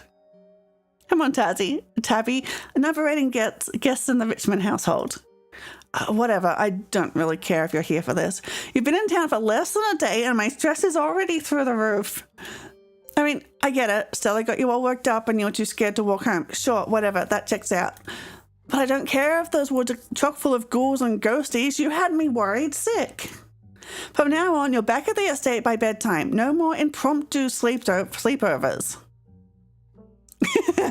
You're just jealous of my game. What? I'm leaving. I've already lost a good chunk of my workday coming down here. I'd better see you back at the estate tonight. Oh wait, Tabby, let me know if you're free sometime, okay? Tabitha sighs. You're relentless. We'll see, but don't get your hopes up. Hey, you good? Sorry about Tabby. She totally blindsided me. I'm good, but how are you? That was a little tense. I think we're in the same boat. I probably should have known Tabby would have been stressed about you spending the night here, but I haven't seen her in a while. I didn't think she'd actually come all the way down here. It sucks that this was probably the longest interaction I've had with her since high school. Anyways, sorry for the rude awakening, but I've been up for a little while, but I was hoping to let you get a little extra sleep. But you're up now, and we've got a full day ahead of us if we're going to get to the bottom of this. You sure you don't want to just hang out here all day? As tempting as that offer is, there'll be plenty of time to chill once we solve this mystery. How are you so chipper? Last night was horrible. I guess it was pretty gnarly, but those ditchlings are exactly the sort of thing I've been looking for my entire adult life. Slightly confusing, but also incredibly fitting for you and Tabby to have similar nicknames. We're family. It's not like anyone got hurt either. Except for those poor critters in the woods. You shouldn't just bury your feelings like that. What we saw in the woods last night would mess with anyone. I get that it was the sort of thing that would traumatize most folks, but I guess that's just not who I am. I'm fine, really. Besides, we have a task to focus on. There'll be time to be traumatized later. Alright. What's the game plan? Don't call me boss. We're partners in this. But first things first, I was hoping to swing by the library. Kanika's got a head start on us. It looks like she's already there. Oh, that reminds me. Let me set up a group chat. What's your number? You and Stella exchange numbers. Ha! Get a pretty girl's number. A text message from Stella to you and Kanika. It reads, group chat. Hopefully we can find out more about the ditchlings from some of the older local books there. I've also got a couple of threads cooking on my cryptid forums, but who knows if that'll pan out. Anyways, daylight's burning, so let's roll out as soon as you finish getting dressed. Need protein. So hungry. Don't worry about it. I've packed all sorts of snacks for the day, and Oscar totally won't mind if we eat at the library. Alright, but those snacks better be good. Because if you even need to worry. Hey, Avery! The walk to town was short. Stella's house was barely a stone's throw away from what remains of Scarlet Hollow's once bustling main street.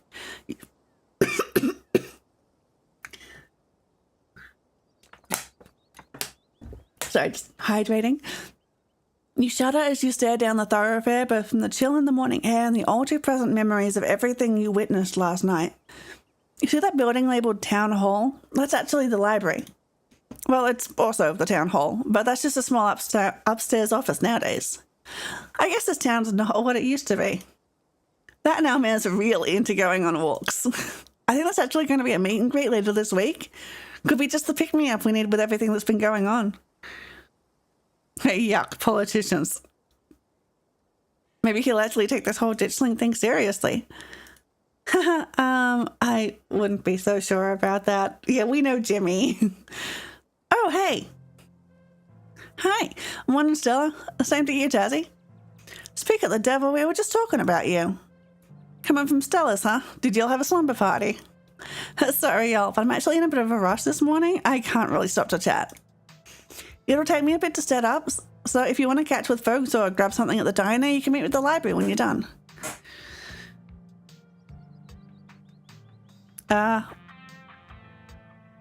Oh, sure. See you in a bit, Stella. Cool. See you later. Huh. She always has time to chat. Something happened last night. Oh, Stella and Tazzy just got up to a bit of trouble, that's all. It's not my place to share. Well, it's your place to share, right, Tazzy? Tell Avery the whole truth. Stella and I went into the woods to try and find a skunk ape, but we ran into something way worse. Actual monsters. Sybil said they called ditchlings, but whatever they are, there were dozens of them, and they're mutilating the local wildlife. Whoa, slow down. Y'all actually found something out there? I can corroborate. I may not have been out there with them, but I've seen their footage, and they encountered something otherworldly in those woods. Well, whatever it was that happened out there, you're clearly a little shaken up. Tell you what, I'm on break for the next half hour. How about you swing by the diner? Winnie can fix you some of Sybil's new blend and try to calm your nerves. It's Target and Lemon Balm. Always help me on the bad days. And if you need to talk about what happened, I'm all ears. Anyways, it's up to you. See you around, Tazzy. See you, Sybil. Take care now, Avery. Confidant told Avery the truth about last night. I better get back to it myself. I'm glad I was able to catch you this morning, if only to see how you were holding up. Please don't hesitate to stop by if I can be of any help.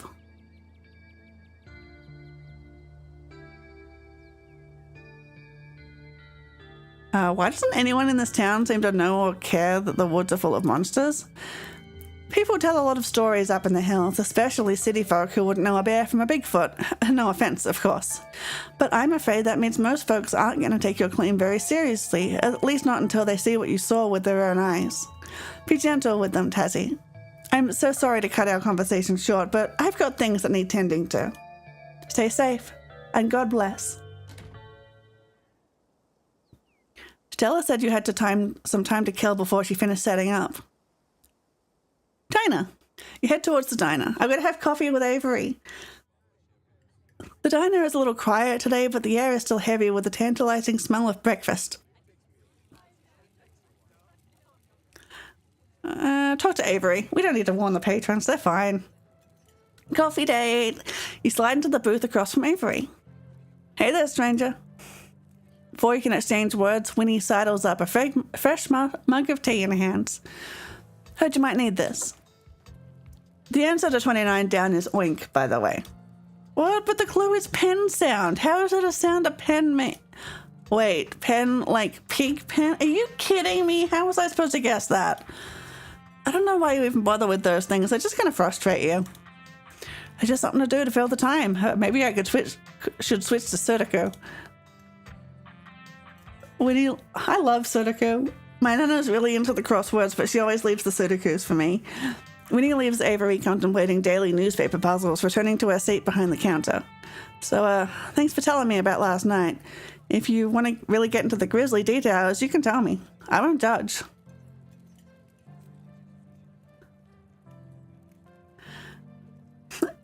Yeah, I love them too.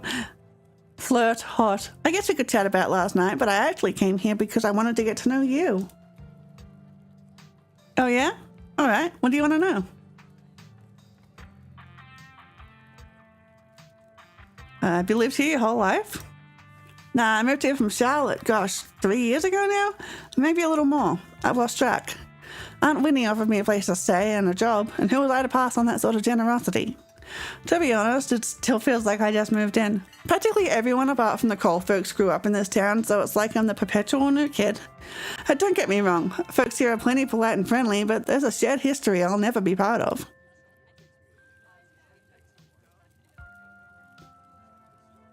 Let's try the tea. You hesitantly take a sip of your tea. It tastes like you're drinking mold that someone tried to unsuccessfully spruce up with lemon balm. Politely put the tea down and never pick it back up. Charlotte is the capital of North Carolina. Okay. But nobody needs to know that. I probably should have warned you about the tea. Target does not mess around. It's supposed to be super healthy for you, and it sure tastes like it. It's a challenging drink. Why'd you leave Charlotte? If you don't mind me asking. No, it's cool. I was having some education disputes with my folks. They had thoughts on how my life was supposed to go, and I had other plans. It wasn't great, especially since I was still stuck under their roof. Well, I bet Charlotte's one of the biggest cities. Oh, okay. When my aunt heard about it, she offered me a job and a place to stay, and the rest is history. I get I've felt out of place the whole time I've been here. Folks on the whole have been plenty friendly, but life here is so different from what I'm used to. It's hard to explain, but I just don't feel like I belong. Exactly. There are worse ways to be, but I'm not sure I'll ever entirely feel like I belong here. Do you regret moving here? I don't think I have the choice to have second thoughts. I'm not going anywhere without Aunt Winnie, and there's no way she's leaving the place. Let's tell them everything. All right, I think I'm ready to talk about what happened last night. Oh, yeah? You share everything. Glad to have someone to talk to about the horrors you've witnessed. Wow, that is some heavy stuff. No wonder Stella seemed distant. Monsters in the woods? I may not have lived here long, but I've never heard of anything like that happening around these parts. Winnie glared. Oh, I didn't even notice. It was just a question. Winnie. How exciting. Well, this is kind of exciting, isn't it? Yeah, who knows what's going to happen next? But it sounds like those muscles of yours have already come in handy. If shit hits the fan, I'm going to stick with you. Oh man, looks like my shift is starting. Hope you're doing a bit better. Maybe the target's had a chance to start working its magic. I'm going to keep my ears open for you. The diner's where everyone comes to gossip, so I hear a lot about what goes on around here. I'll let you know if anyone mentions those monsters or anything else strange or unusual. Avery slips out of the booth, giving a friendly half wave before disappearing into the back. You leave the diner, ready to continue your day. General store. This is your first time seeing the general store in the light of day. What do you mean light of day? I haven't seen... Oh, wait, yeah, I did come here. A young man sits at the table by the register, too preoccupied with his phone to care that you stepped in.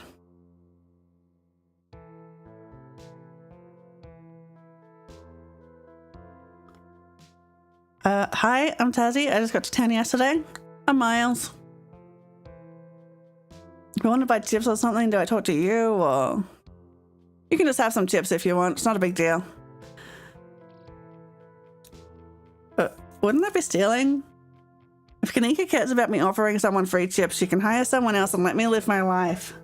He's shitty today, yeah. We make the most of our money on bulk orders anyways. A bag of chips doesn't make a difference.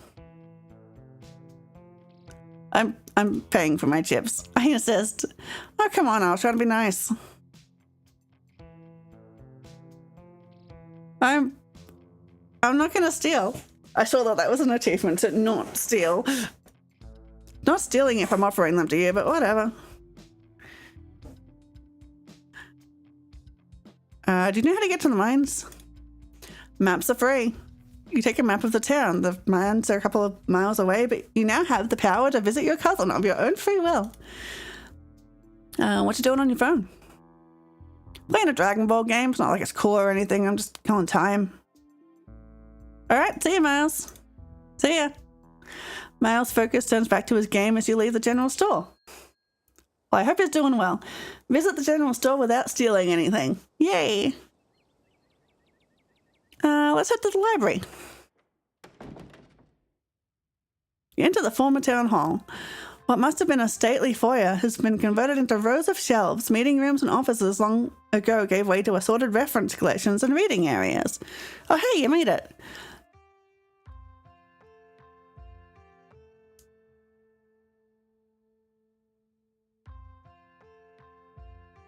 Sure, Stella and point out all the books. Why would I do that?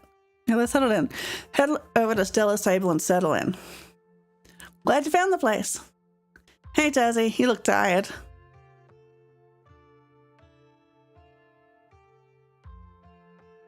Let's snitch on Miles. Oh, before I forget, I met your brother, Miles. When I went to buy some chips, he tried to make me steal them. Tazzy, you can't just snitch on someone like that. Ugh. I asked him to... Stella doesn't like that. I asked him to cover the store for one day and he can't even be bothered to do that. Typical. I'm paying him, you know. It's no wonder he's chronically unemployed. Anyway, I guess we should get started. Hey there, strangers. And literal stranger. We won't be strangers for long. I'm Tassie. Even he's blushing. Everyone loves me. Oh gosh. Hi. I'm Oscar Guadarez, Chief Librarian and only librarian. Tassie's in town for the funeral. Oh, I should have known you were a Scarlet. You look so much like Vivian. Not that I knew her very well. I was still a little kid when she left. That Scarlet resemblance, it's strong. So looking, you're like, did you just? He's chronically unemployed because there's a teenager in a town with 4 businesses, right? And by her own admission, she is paying him. He is employed by you. Not that that's a bad thing. Oscar's amazing. He practically built this library from scratch. I love that the snacks that Stella said that we don't have to worry about because they'll be amazing. It's just a plate full of... Okay, like this, I thought they were cheese, but I think that's like fruitcake. Also, the QB laptop. I'm a fan. You have great... Kanika really loves the magical girl genre, doesn't she? Yeah, I'm a little jealous of what the kids around here get to grow up with. They don't know how good they have it. Back when I was in elementary school, all the library had was a couple of shelves of boring books donated by old people. You all are too kind. But speaking of kids, have either of you seen Rosalina around town? Scones? I've never seen scones that were sliced up. They've always been like, well, what the biscuit from the diner looked like. I don't want to be a helicopter dad, but she hasn't been answering my texts, and I wanted to make sure she isn't getting into trouble out there. You know the crowd she hangs around with? They're good kids at heart. I'm sure they're just up at the old Maxwell place doing teen stuff. I went up there plenty of times in my day, but I'll be sure to keep my eyes peeled. What's the old Maxwell place? It's this great old abandoned spot, and it's practically a magnet for young people. Even honor students aren't free from its call. I can't believe I used to be so reckless. The floors there are like Swiss cheese. I should really have a talk with Rosalina when she gets home. I don't like the thoughts of teens getting up to mischief with all those ditchlings in the woods. Ditchlings? That's actually why we came in today. Have you heard of them? Apparently seeing one's supposed to mean a disaster's around the corner. Doesn't ring a bell. Dang, worth a shot.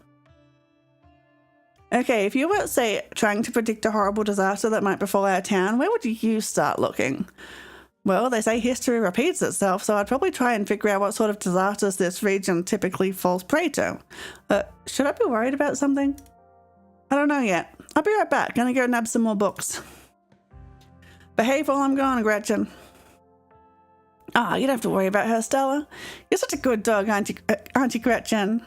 Here, have a biscuit, old gal. Hang on. Look at her. Gretchen inhales the soft biscuit, drool leaking from her toothless mouth as she swallows it whole. I'm pretty sure Stella's barking up the wrong tree, Oscar. I don't think you have to worry about any horrible calamity befalling the town. But she's right about the weird stuff. There's definitely something unusual going on out in those woods. What if it's out there in the woods has been brutalizing the local wildlife? She got no teeth. Yeah, like Queenie, my cat. I don't think it's safe. I'm gonna try calling Rosalina again. I'm sure she's fine, really. Rosalina's a smart kid, and she knows better than to go around getting into trouble, and we'll make sure to keep our eyes peeled. Tazzy, if you see a 13-year-old girl with a black braid and glasses, would you let her know her dad is worried about her? Oscar anxiously wanders off, phone in hand. Got him. I just grabbed a whole mess of local history books. And just like Queenie, her tongue hangs out. Stella sets a massive pile of books on the table and pulls up a chair. All right. This is going to be so much faster with the two of you here to help out. Get our snacks, get our books. Let's get this research party started. Reading awaits.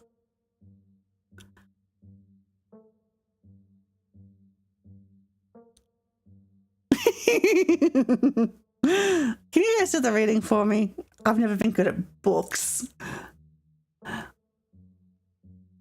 Don't worry, I'll read them next time, but like, I got an achievement for that. Oh, of course we can. You just hang tight, okay? We'll tell you what you need to know. She's babying me.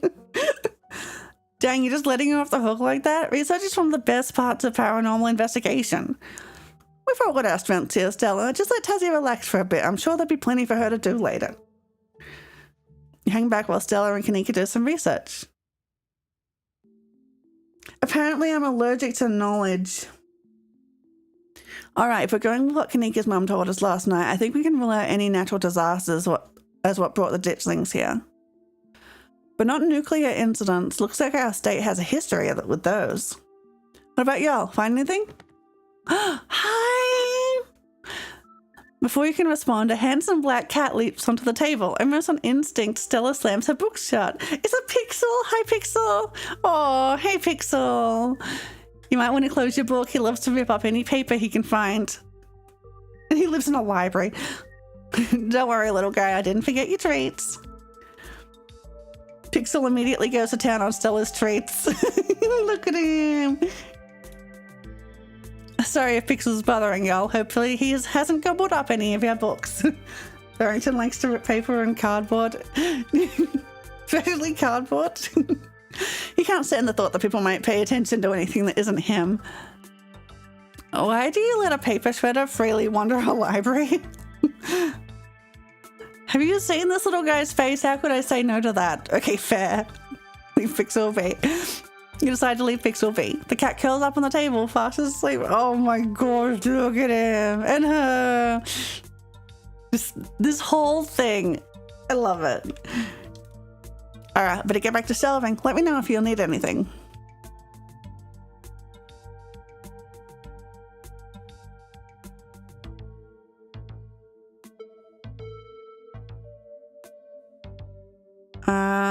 Any luck with Rosalina?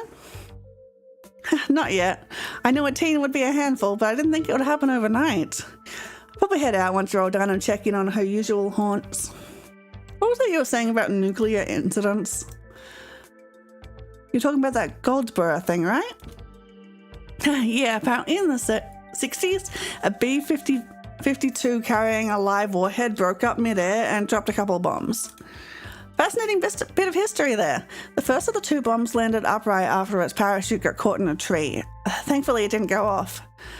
At the time, the government claimed that the bomb was unarmed, but later came out that the only thing preventing a detonation was a single electrical switch which failed to trigger on the descent. And 60 years later, the second bomb still hasn't been recovered. Oh. So I get the feeling I know what's going to happen at some point. This absolutely... Hold on.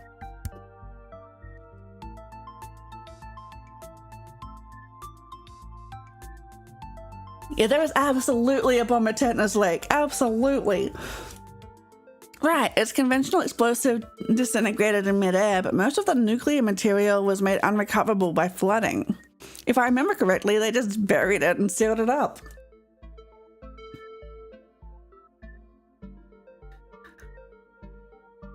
Oh god, we're screwed. If the bomb is somewhere else, why would there be so many ditchlings here?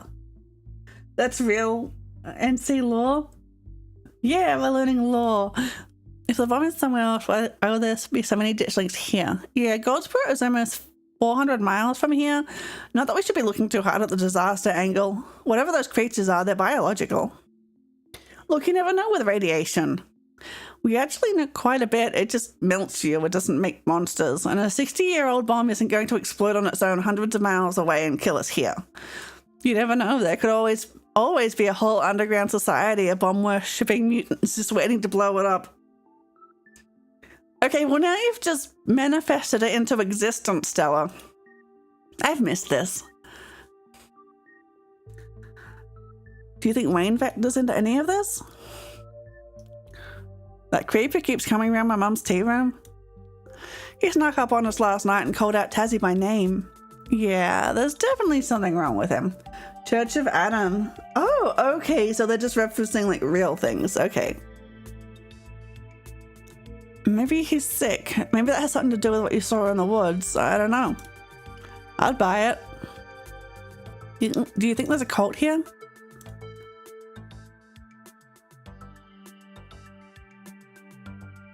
Maybe the ditchlings were like summoned. I was mentioning for. Oh, okay. Seems unlikely. What do y'all think? Let's see, there was the mine collapse in 1918. Maybe the ditchlings are here to warn about something like that happening again? Might not be a terrible place to start.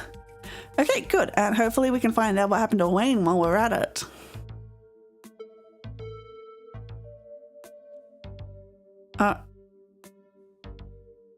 I'm sure Tabitha's gonna love that we're snooping around. We'll just have to make sure we don't get caught. We'll be super sneaky. I can even keep lookout. Look at us going on a caper together. I missed this. I missed it too. Though there is something missing. Reese. I really missed that dude. I can't believe how long it's been. Have you seen him lately? Sybil knows what's up with Wayne though, not that she would tell us. Yeah. No, I've tried to plan stuff, but he's been too sick. I didn't realize it was getting so bad. That poor guy. You know, we could just pop over and surprise him. He seemed excited to meet Tazzy. Maybe we'll finally get him to leave his little cave. Hell yeah, let's do it. See you, Oscar. We'll let you know if we run into Rosalina. Thanks, guys. I'll keep you all posted. Spend some time in the library on Tuesday. Oh, we're just heading over here. Okay, cool. Reese's home stands at the edge of the forest wall, an isolated buffer cushioning the rest of the town from an unending wilderness. I didn't go here this early this time. Reese, it's Stella. I brought some buddies too. Shh, not so loud. He's still sleeping. Can I help you with something? Don't remember who brought us to Reese's place last time. I'm pretty sure it was still Stella.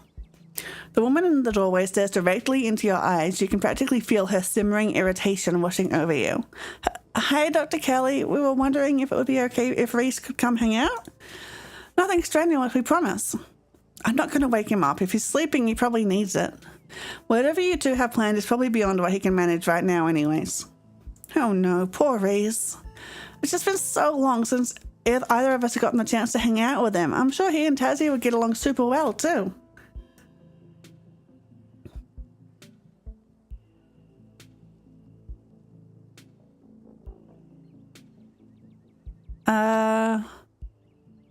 Yeah, nothing strenuous here at all. We're just going to stand around and look at trees. Dr. Kelly looks you up and down. Trees, huh? Reese's mum turns back into the house, sighing. Sorry, I know that was a little rude. You just want to hang out with Reese, and he misses both of you too. He's usually feeling his best around mid-afternoon. Why don't you come over tomorrow and we can have some supper and you all can hang out for a bit? I don't promise he'll be perky, but I'm sure it'll brighten his spirits to see you two again. And I suppose you can come too, Tazzy. And knowing, yeah, there wasn't this build-up last time besides Sybil suggesting a play bait. Yeah, there wasn't. Like, it just sort of, like, was self-contained. That would be great. I can bring a side dish, maybe deviled eggs. Does he still eat those? No, eggs are a little much for him. They don't settle well. You can leave the cooking to me. I know what he can handle. Okay, I'll bring soda then. That's not... Okay, yes, fine, you can bring soda. Nothing with caffeine. Ginger ale, preferably. Oh, and leave the dog at home. She might cheer him up. You know, they have those therapy dogs in hospital. No dogs. Thanks so much, Dr. Kelly. We'll stop bothering you now. See you later. It is so messed up. Dr. Kelly nods in acknowledgement and quickly shuts the door. The sound of several locks clicking into place can be heard from within. You let him have his eggs and his soda. God, that woman makes me so nervous. She used to be so nice when we were kids. Always had the best stickers when we had to get our shots. Maybe she's just stressed about Reese. Or maybe she's just nice to kids. Either way, I guess it's just the three of us. You gonna drive? Yeah, sorry. I don't like the thought of going up there without the van. Cool, I'll take my shortcut then. Shouldn't take long for me to get there. You're welcome to tag along, Tazzy. Don't worry, I won't be offended if you'd rather ride with Kanika. I'm sure you're probably sick of the woods. Either way works for me. Why not just drive up with Kanika? Aren't the mines a bit of a ways off? Don't worry about it, Tazzy. There's a lot of junk in the back of my van. It gets a little tight with more than two people. Let's ride with Kanika. Mystery machine. I'll ride with Kanika. See you at the mines. Oh god, she's pretty from this angle. Kanika is a careful driver, maintaining her control even though her old van bumps around on the unpaved mountain roads. She treats the tight turns with the fear they deserve, unlike her cousin, whose mood seems to make itself known through how aggressively she speeds around those treacherous bends. Thanks for indulging us on that little diversion.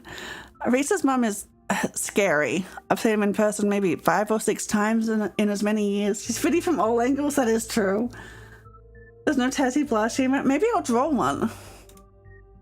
But I don't really have, I don't have enough emote spots. You get more emote slots with subscribers, but I don't have enough. They're all full.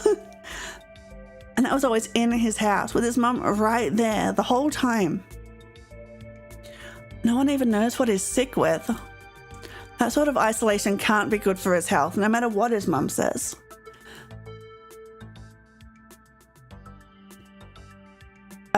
So, you think I'm cute? We'll have to get you more subscribers then. Good luck with that. So, you think I'm cute? Oh, no, I hoped you figured I said that. Sorry, I know it must have seemed pretty forward. Sometimes I just get a little flustered around new people. Especially if those people are cute and standing right outside my bedroom door in the middle of the night. I think you're cute too. For real? Well, if we both think the other is cute, I guess that means we should hang out together? Maybe even just one-on-one. Absolutely. Like a date or something. Or not. I mean, whatever you want to do. Oh my god, I'm terrible at this. Don't mind me, I'm just getting flustered all over again.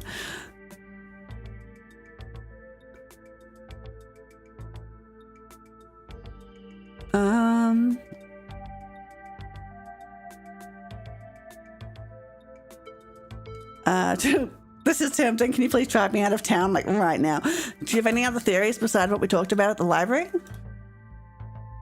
I don't know. I don't think there's enough information yet to support any strong conclusions. Wait, hang on. She's got the magical girl keyring. She really likes magical girls. I did not blame her. Amazing genre. I've been wondering if what you two saw was maybe some sort of mutated animal, like a strain of hairless monkeys or raccoons or something. You know about Morgan Island? It's off the coast of South Carolina, and there's a whole population of rhesus monkeys infected with herpes, like 4,000 of them. That's a lot of herpes. Maybe the ditchlings are some kind of alopecia research monkeys? Which sounds ridiculous now that I said it out loud. Forget I said anything.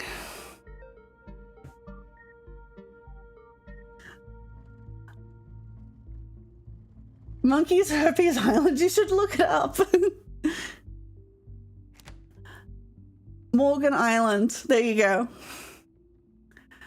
Those things were not monkeys. I saw them with my own eyes and they were way too messed up to be anything like monkeys.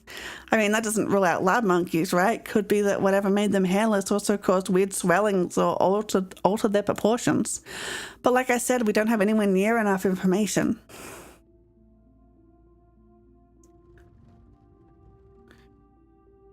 Now that she's not around, can you tell me what's up with Stella and cars? Took some convincing to get her to ride back with Duke last night, even after everything that happened in the woods. Wait, she actually got into a car last night? She must have been really freaked out. That's how her parents died. Car crash. She was in the car too. Just some cuts and bruises. But she doesn't like cars and tries her best to stay away from them. Fair, honestly.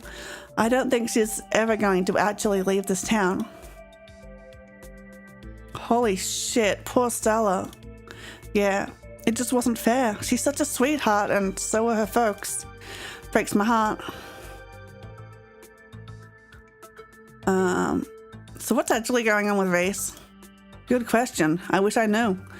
His mum's been saying he's sick for years and it's not like she's wrong about it. He's been a wreck the few times I've seen him. Oh, that island off the coast of South Carolina makes more sense that she brings it up now. There's literally a monkey herpes island in South Carolina. That's rough. Yep. So what's up with your brother? He's just difficult. Have you ever had someone in your life who just can't seem to get their act together no matter how much you try to help them? Sometimes I feel like I can't trust him with the smallest bit of responsibility without him leaving a mess for me to clean up. Don't get me wrong, he's family and I love the guy, but he sure doesn't make it easy. Originally, the monkey colony, now located on Morgan Island, was located at the Caribbean Primate Research Center in Puerto Rico. How'd the monkeys get from Puerto Rico to South Carolina? It doesn't say on what you're looking at. Do you have any plans to get out of this town, live somewhere else? Yeah, this wasn't the plan, and it still isn't. I was actually a couple of years into vet school, top of my class I might add, when my dad died. She's a vet too? Why does she keep getting so cool? My mum wasn't up for running the store, and you've met Miles. I only wanted to take a semester off, help them get back on their feet. It's been a year and change now. It's not just about my family too. The general store, that's the general store. If it winds up going under, it's hard not to imagine the whole town collapsing with it. Maybe I'll get to go back next semester.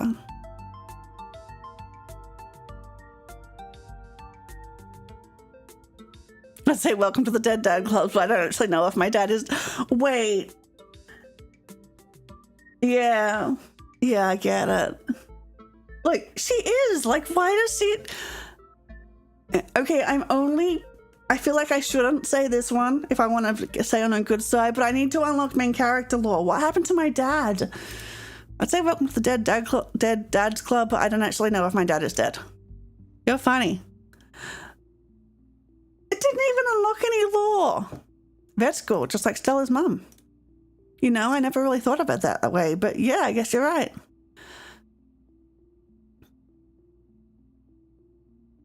You'd be a great vet. I've seen how you are with Gretchen.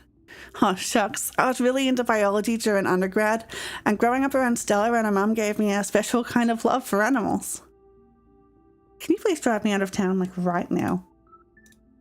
We could both just leave and go somewhere far away from here where neither of us would need to worry about ditchlings or cataclysmic events. Whoa. There's no way I'm crossing taps like that. Apparently there were incidents in Puerto Rico where herpes B infected monkeys were escaping and causing outbreaks in the local population. Well, that's not good. The fact that she brought you here is a big deal. She doesn't see people. She doesn't have guests. You being here has got to mean something to her. And if she found out I was the one that drove you out of town, which she would, there's no telling what might happen. The Scarlets still hold a lot of sway in this town, even if your cousin's all that's left of them. I think it's really sweet that, like, no matter what route I go down, it's really clear that Tabitha cares so much about me. South Carolina stepped in to offer an uninhabited island for research. Well, that was nice of South Carolina, I guess. Herpes Monkey's Island. And hey, I don't think there's a lot to worry about yet. The ditchlings are just some weird animal, right? If we just stay out of the woods, I'm sure we'll be fine. I could tell you about your dad. I'm not sure it's important anyway. Okay, yeah, sure. Good. I'm seeing a lot of myself in Kanika.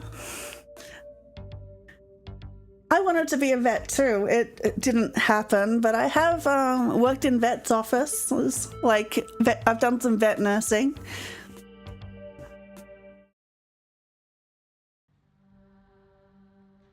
You and Kanika arrive at the mines before Stella.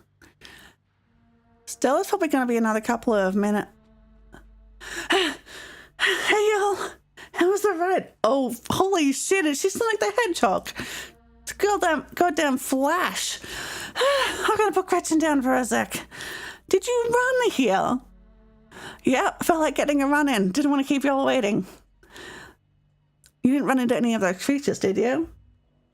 He's a deadbeat. I think main character mentioned he was never around. That's it. Ah, okay, fair enough. Now I know. Thank you, Damon. Stella the hedgehog. How'd she keep pace for the car? Well, she took a shortcut through the woods where we had to take the roads, but still. God damn, girl. Nope. That makes sense. They're probably nocturnal. I don't know if I should feel relieved or disappointed. But we're all here. What's the plan? I guess we just go talk to people. I guess so. Look at Gretchen's face. I should probably be on lookout duty. I'm a bit of a persona non grata in the mines. Tabitha, Yeah, I might have tried sneaking in to talk to her a time or two too many, and Gretchen makes it extra hard to be sneaky. We're probably less likely to get caught if only one of us is snipping around down there. I'm sure I'll fit right in with a bunch of burly coal miners. Gretchen has so many funny faces, right? You can tell the artists had so much fun with Gretchen. You're going to do great. So, the plan. You know those cheesy old rom-coms where somebody wears an earpiece on their first date? Whoa, do you have some kind of surveillance set up in the back of your van that I didn't know about? What? No. I have a pair of earbuds with a really good mic. We can just do a group call. Can you hand you a pair of earbuds? We can feed you questions if you get stuck, and Stella can give you a heads up if Tabitha's headed your way. Dang, I've missed doing this sort of thing with you. You're so thorough. Oh, thanks. I do my best. I guess we should part ways and start the call, yeah? Stella and Kanika break off, leaving you alone at the entrance to the mines. Your phone buzzes. Hey! Can you hear us? Try saying something. Something. Stella and Kanika chuckle on the other end of the line. They actually thought that was funny. They're so easy. All right, cool. Nothing to do now but enter the worksite. You pass through the unlocked fence and enter the property of the Scarlet Hollow Mine. I'm in. All right, Morpheus, good to know.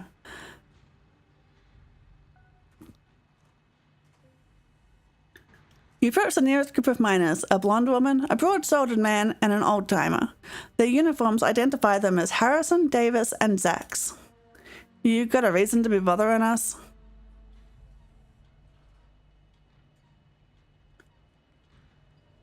Do you know anything about a guy named Wayne? Yeah, we know him. He was such a cut-up. Miss that dude. What happened to him? The miners shift for a moment, uncomfortably glancing at one another. Isn't that the guy y'all said was, he's gone. That's all that matters. Press them. What happened to him? What are you, some sort of cop? Yeah, I'm a cop. I'm looking into whatever happened to Wayne. Yeah, I don't like the smell of this one bit. I know bait when I see it. Let's get out of here. Our shift's about to start anyway. Sorry. I don't give off cop vibes. The miners pack up their things and leave. Head over to the next group of miners. Stop in your tracks, a shiver running up your spine as an unfortunately familiar voice calls out to you. Hi, I was just talking to you about you. You shouldn't have come here. It's dangerous. We can get info out of them with street smarts, maybe. Show him who's boss. Let's beat up Wayne. Whoever this creep is, he doesn't seem to understand who's boss around here. In a single playthrough with powerful build, choose violence at... Hang on.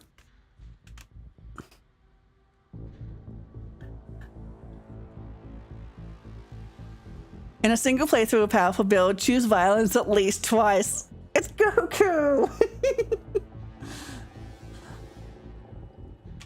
You rush forward to throw a punch, but before you've even finished swinging, the figure's already moved to the side. You still haven't shown him who's boss yet. The swiftness with which the figure dodged your blow is clearly just a fluke. As the first hand you threw pulls back towards the body, your second hooks towards his head. You miss again as the figure dances to your other side and are thrown back by a forceful shove. You're strong, but whatever you're up against is stronger. You don't have to be afraid of me. I'm not afraid, I'm beating you up. I am the only person in this town who truly cares about your safety. Don't forget that, even if it's already too late to stop what's going to happen. Yeah, where were you while I was out in the woods? Yeah, Wayne's tough, oh my god. Watching. I would have stepped in if you were ever truly in danger, but you let Duke die. Before you can say another word, the figure is gone. We know that he was there, though. Hey, Tazzy, are you still there? We've just been getting static from... Oh my god, he's a ghost.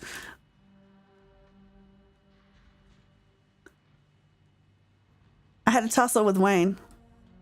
Whoa, I thought I saw some action down there. Are you okay? I'm not used to being outmatched like that. Yeah, after you clocked that disling last night, I'm surprised anyone could keep up with you. You should be careful about picking fights for them. If he's as sick as I think he is, he doesn't give a shit about anyone but you. He's like, yeah, like, why do I have this yandere ghost? Oh my god. Oh, my cat just jumped on my computer and put his paw on my power button. No, don't do that. Not again. And I grabbed him and immediately pulled me in for a cuddle. I'm busy. What a pathetic little boy. I'll play with you later. I hate to say it, but with how the call went to static, what if he's a ghost, like actually a ghost? Mischievous cat. Yep, that's the truth. You hate to say it. Still, I don't think anything would make you happier than Wayne being a ghost. Also, ghosts aren't real. Hey now, just because I want a ghost to be real doesn't mean I want this ghost harassing Tassie. He said some real ominous shit to me that I'm the only person in this town who truly cares about your safety, that sort of thing. What the hell is that supposed to mean? Yeah, I care about your safety. Thanks, Stella. This just means we're on the right track. Yeah, Wayne trying to make me leave just means we're on the right track. I'm not about to back down. Whoa, so brave. Heck yeah, Tassie, we got your back. Approaching another group of miners. Hey there, can we help you with something? Do any of you know a man named Wayne? Wayne? You mean Sam Wayne? What are you asking about him for? Wait, have you seen him? I saw him just now.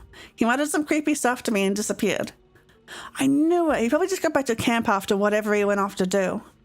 Hold on a tick. Creepy isn't exactly his MO. You know that, Isaacs. How do you know it was Sam Wayne? I don't recall seeing your face around here before.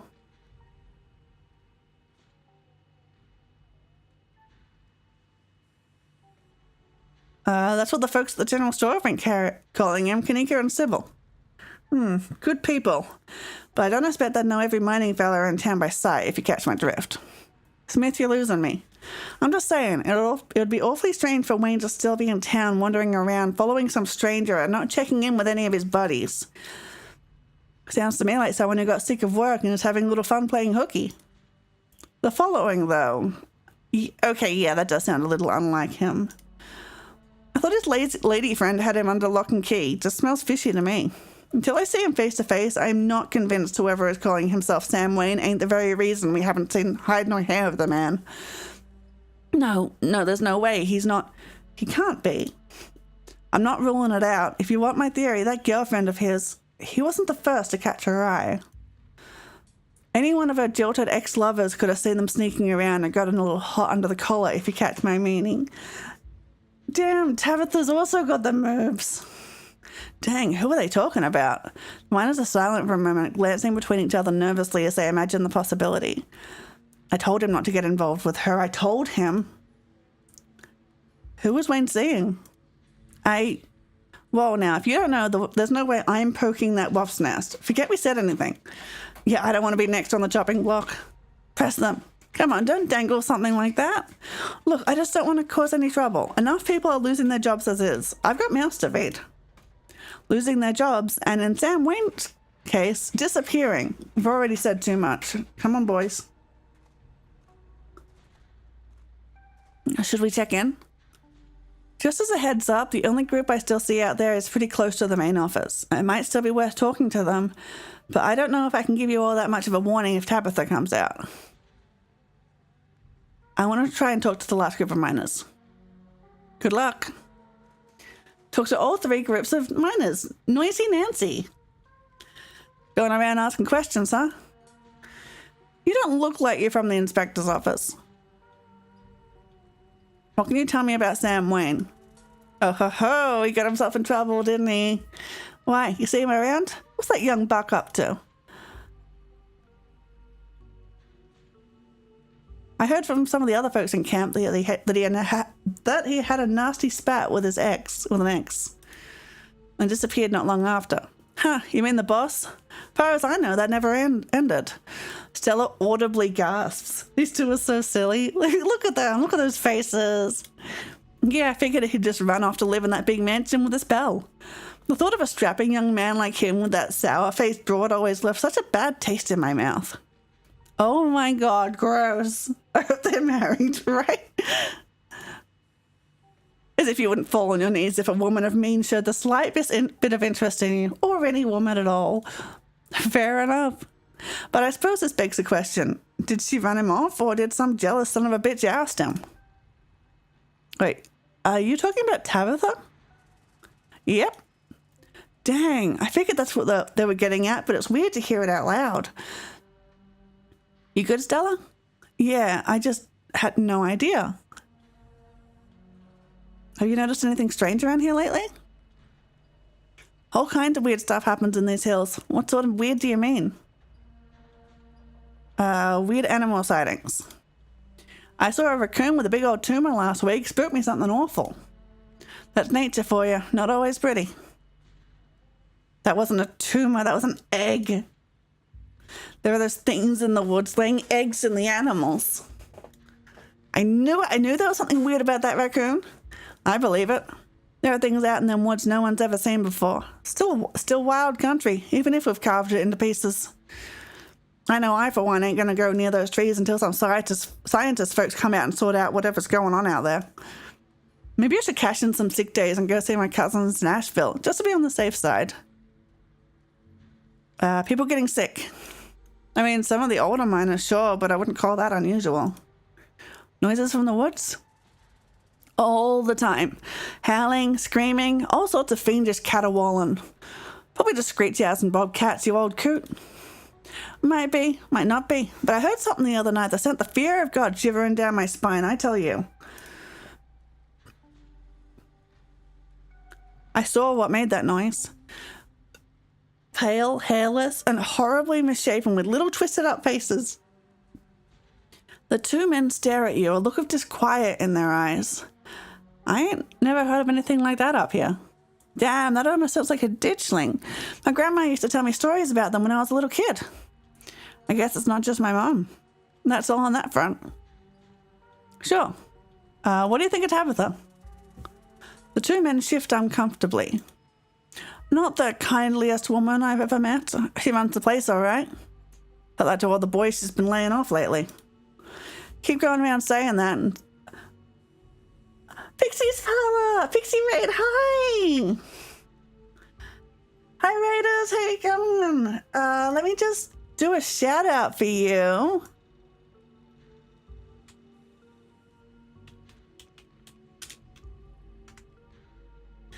There we go. So welcome in, Raiders. I'm Tazzy. It is currently Tazzy time. I'm a digital girl that lives in your computer. Yes, yours specifically. Nice to meet you. What were you playing?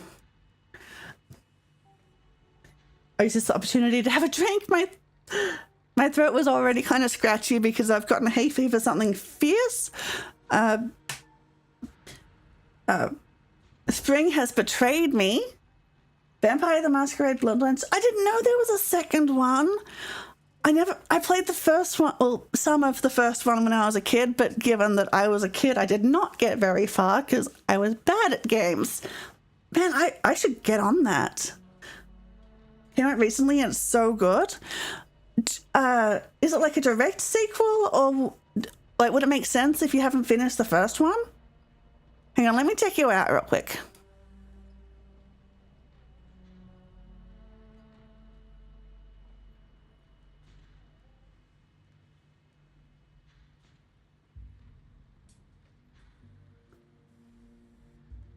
Oh, your model is so cute. Okay, that's a follow. There we go. I will check you out when I can.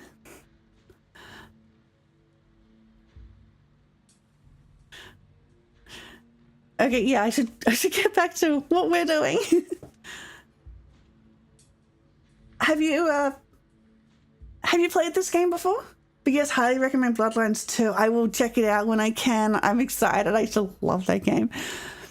All I have to say is a mine that's doing well doesn't go around laying off its workers for no reason. I'm not so sure any of us are going to have jobs in a few years. Tate, you're a damn fool. You're going to be up next if you keep up that kind of talk. So be it, but a man needs to speak his mind sometimes. Hydrate, yes, that's a good idea.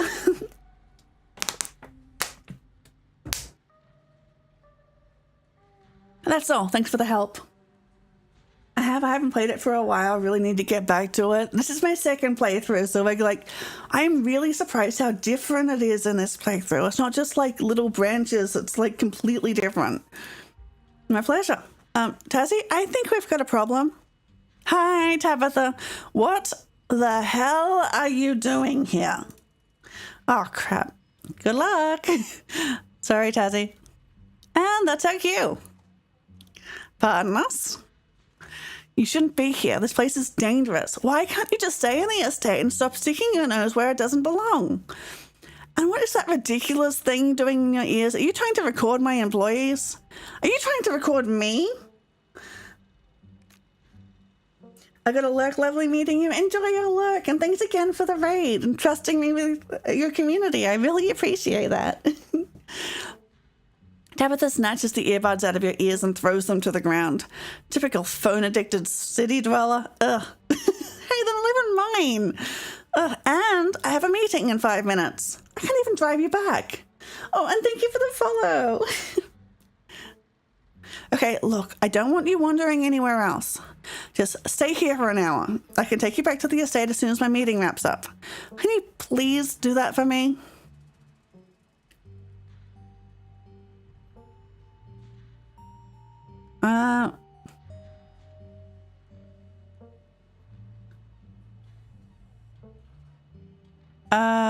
Sorry, Tabitha.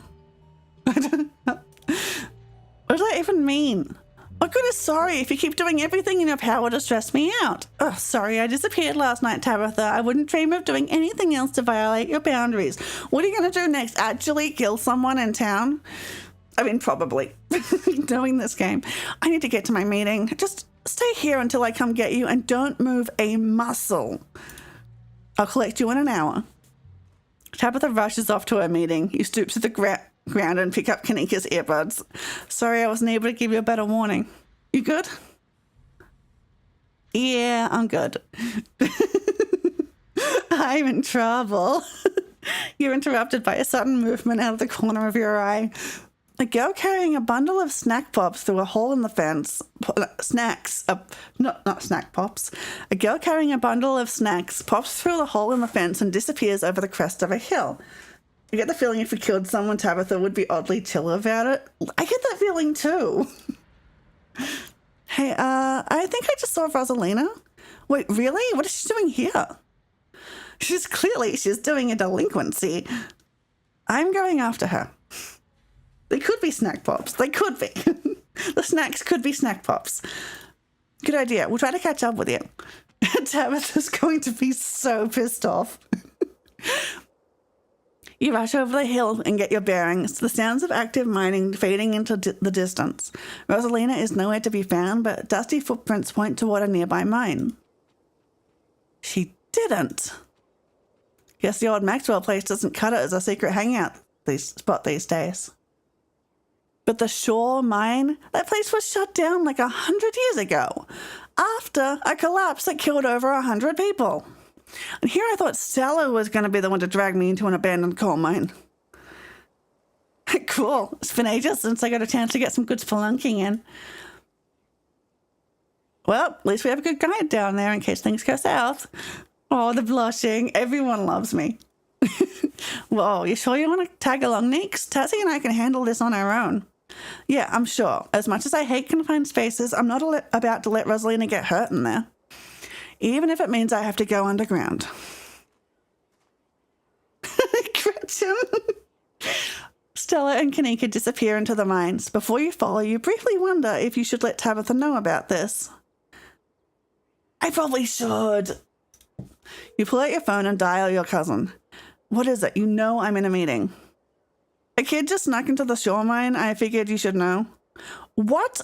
Are you serious? Why do things keep happening to me? Ugh, whatever, I'll head over there as soon as I can. Just stay where you are and wait for me, all right? God, I don't even know why I'm trying to reason with you. It's not like you'll listen.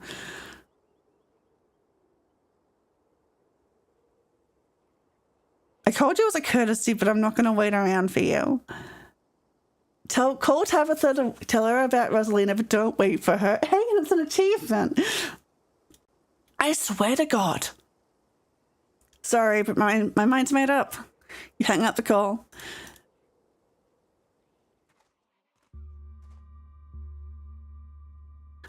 I feel so mean being mean to Tabitha this run. I love her so much. But I know that I'm not going to be able to be mean to her in my main playthrough, so this is the chance that I'm getting. The inside of the mine is warmer than you'd expected, the air thick and wet. The ceiling hangs much lower than you are tall, forcing you and your companions to hunch over, your legs bent in a painful squat as you begin to navigate its maze of corridors. This is a rare place where your well-muscled frame feels like it might be more of a hindrance than a help. Hey, you made it. I told you she would. I just wanted to make a quick call to give Tabitha the 411. You didn't. I was hoping we'd be able to get Rosalina out of here with anyone calling the cops on her. Or us. Tabitha better not try to have us arrested for trespassing. Oh, I wouldn't worry about her calling the cops. I've snuck into the mines dozens of times and she's never called the cops on me. That's because you two have a weird thing. I'm pretty sure Tabitha actively hates me, and believe me, the feeling is extremely mutual.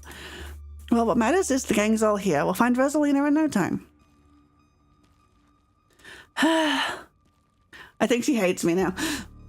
Press on. But, like, it's her workplace. Really? The deeper you progress into the mine, the heavier the air becomes. Coal dust hangs in thick clouds around you, even though this place was abandoned over a century ago. Jesus, it's cramped down here. Does anyone else's chest feel tight? Yeah, abandoned mines are way more claustrophobic than people expect them to be, and this one's real bad. You know, because of the child miners, or should I say the minor miners? That is in poor taste, Stella. Kanika visibly shudders. Okay, I'm not superstitious, but if there's one way to make sure you get haunted, it's cracking jokes about dead child laborers while walking on their graves. What can I say? I do my best to tempt the spirits wherever I go. I actually snuck down here a few times to try and get some good footage, part of my ghost hunting phase. Jesus, Stella, the things you do for your viewers. Did you find anything? I wish. If any place in Scarlet Hollow was actually haunted, it'd be this mine, hands down. But all I got was dust in my lungs and a couple of false alarms. Stella pauses as sound rushes overhead. Oh my God, what was that? The mine's going to collapse and we're all going to die here, aren't we? Stella sighs longingly. That's just how wind sounds down here. You sound so disappointed. It just brings back memories of my last foray into these depths. Every time I thought I'd finally found a spooky ghost, there wound up being a very unghostly explanation. Like local wildlife, for instance. Stella turns her flashlight up towards an alcove overhead. Those guys got me real good last time I was here alone. Oh my God, there are bats down here. I'm gonna get rabies, aren't I? I'm gonna get rabies and die in a mine collapse. You holding up okay, Neeks? Yeah, sorry, I'm just a little on edge. Kanika is stopped mid-sentence. Bats are so cute, right? Adorable things.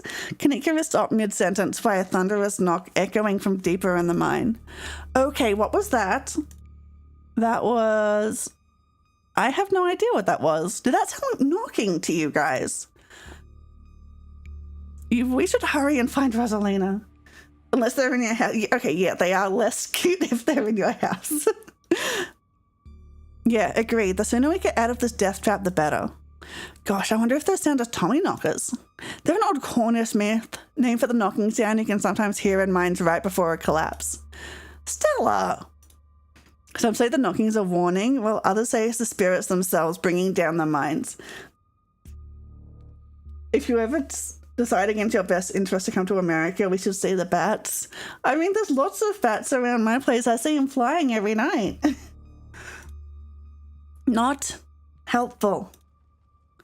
I'd love to spend some extra time poking around down here. Maybe it's got something to do with the mystery.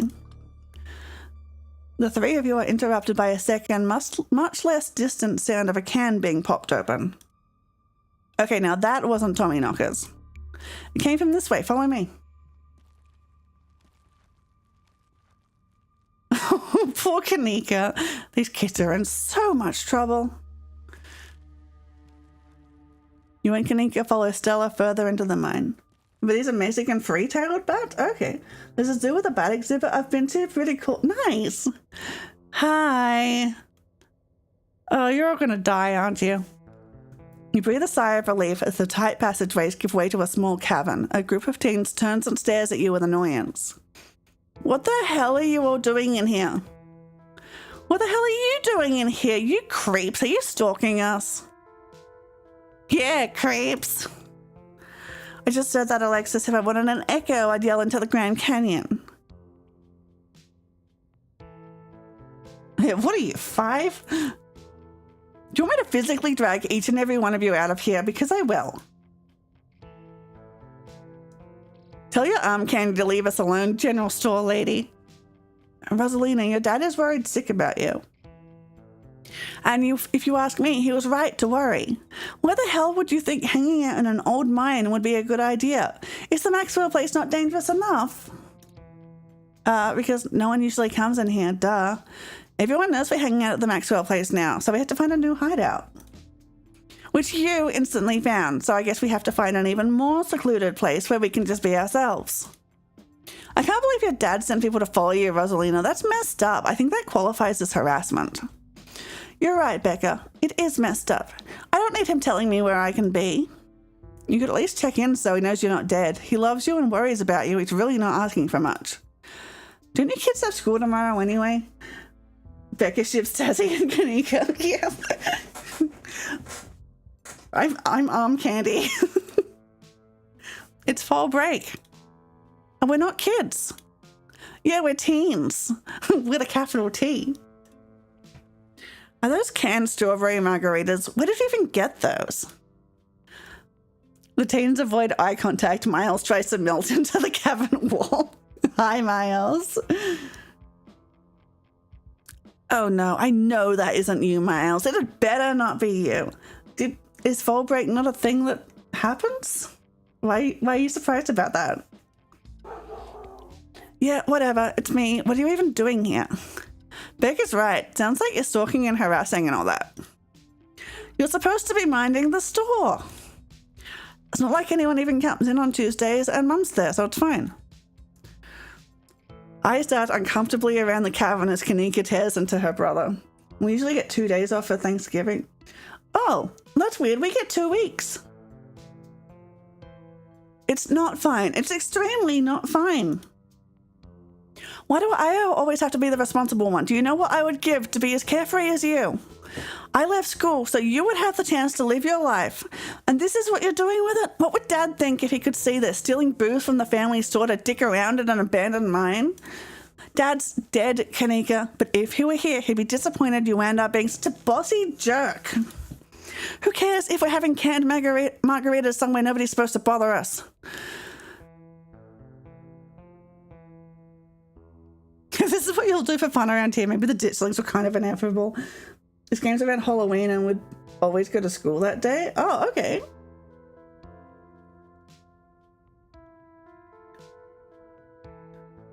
I'd love to help you all sort this out, but can we maybe do it not in an abandoned coal mine? Oh, and what are you, an expert on mine safety? I mean, it's in my family. They only abandoned this place because there wasn't enough coal left to bother digging anymore. My dad told me, and he's an actual foreman at the continuous mining facility, so he knows what he's talking about. Wait, I thought your dad was a charge hand. No, Alexis, he got promoted last month.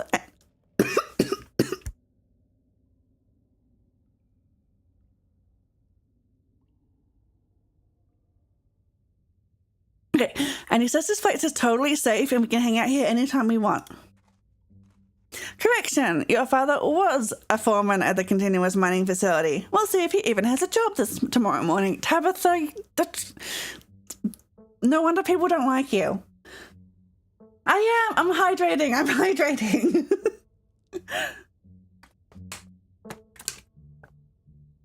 Don't worry, I've gone through like an entire liter of water. What? Oh, shit. Oh, hey, Tabby. Kanika sighs. It's probably for the best that she's here. Do none of you understand what a boarded up mine entrance is supposed to mean? It means it's closed, condemned, not fit for human use. Oh, come on, this place is way dirty. Check it out. The teen with the beanie jumps up and slaps a strut on the building. Oh, was that the knocking we were hearing earlier? Oh my God, Zane, cut it out. You're embarrassing us. Becca's dad did influence twins to hang up in a collapsed mine. Yeah, if she was telling the truth, and like, no wonder, like, that is at least grounds for discipline. I'm sorry for Zane's behavior. I don't think he realizes how extremely 8th grade it is to jump up and hit things. No offense, Rosalina.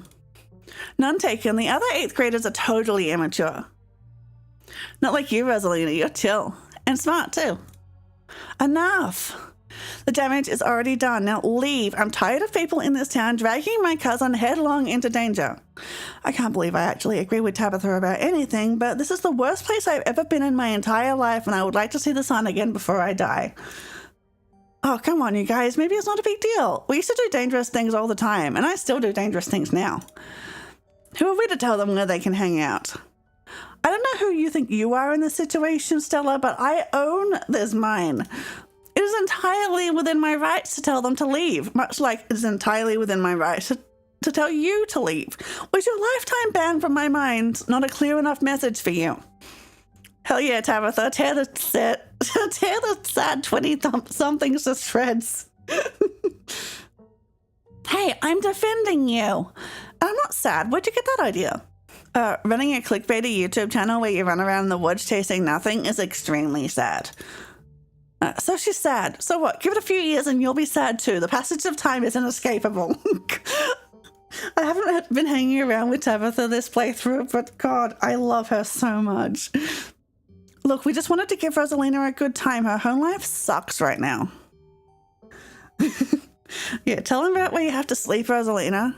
We've been living in the library for the past couple of weeks. Dad says we can't stay at our house. They've got a hot plate and a couple of cots in one of the back rooms. It's actually a pretty sick setup.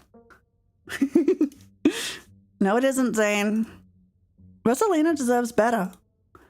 I don't care about your home life. If you're going to do your underage drinking, go do it in the woods. Just get off my property. Tabitha! Look, Rosalina, I'm sure Oscar has a good reason for all that. He's a good guy and he cares about you. He thinks our house is haunted. Oh. Wait, what? And I should care because it's such a bullshit excuse. I bet he couldn't afford it anymore and is lying to you to save face. What a coward. Becca, I don't think you can, say that about other people's families. Isn't that, bullying or something? Shut up, Zane. Back up. He says it's haunted? I can't believe he didn't mention it to me. I could investigate.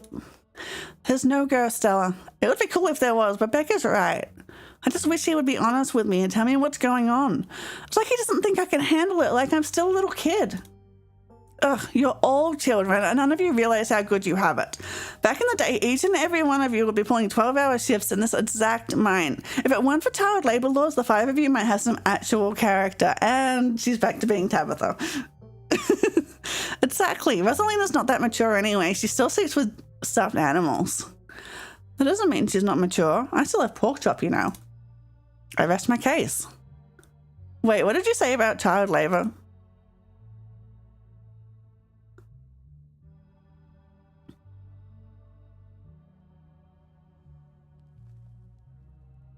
At this rate, I'd be surprised if your house wasn't haunted.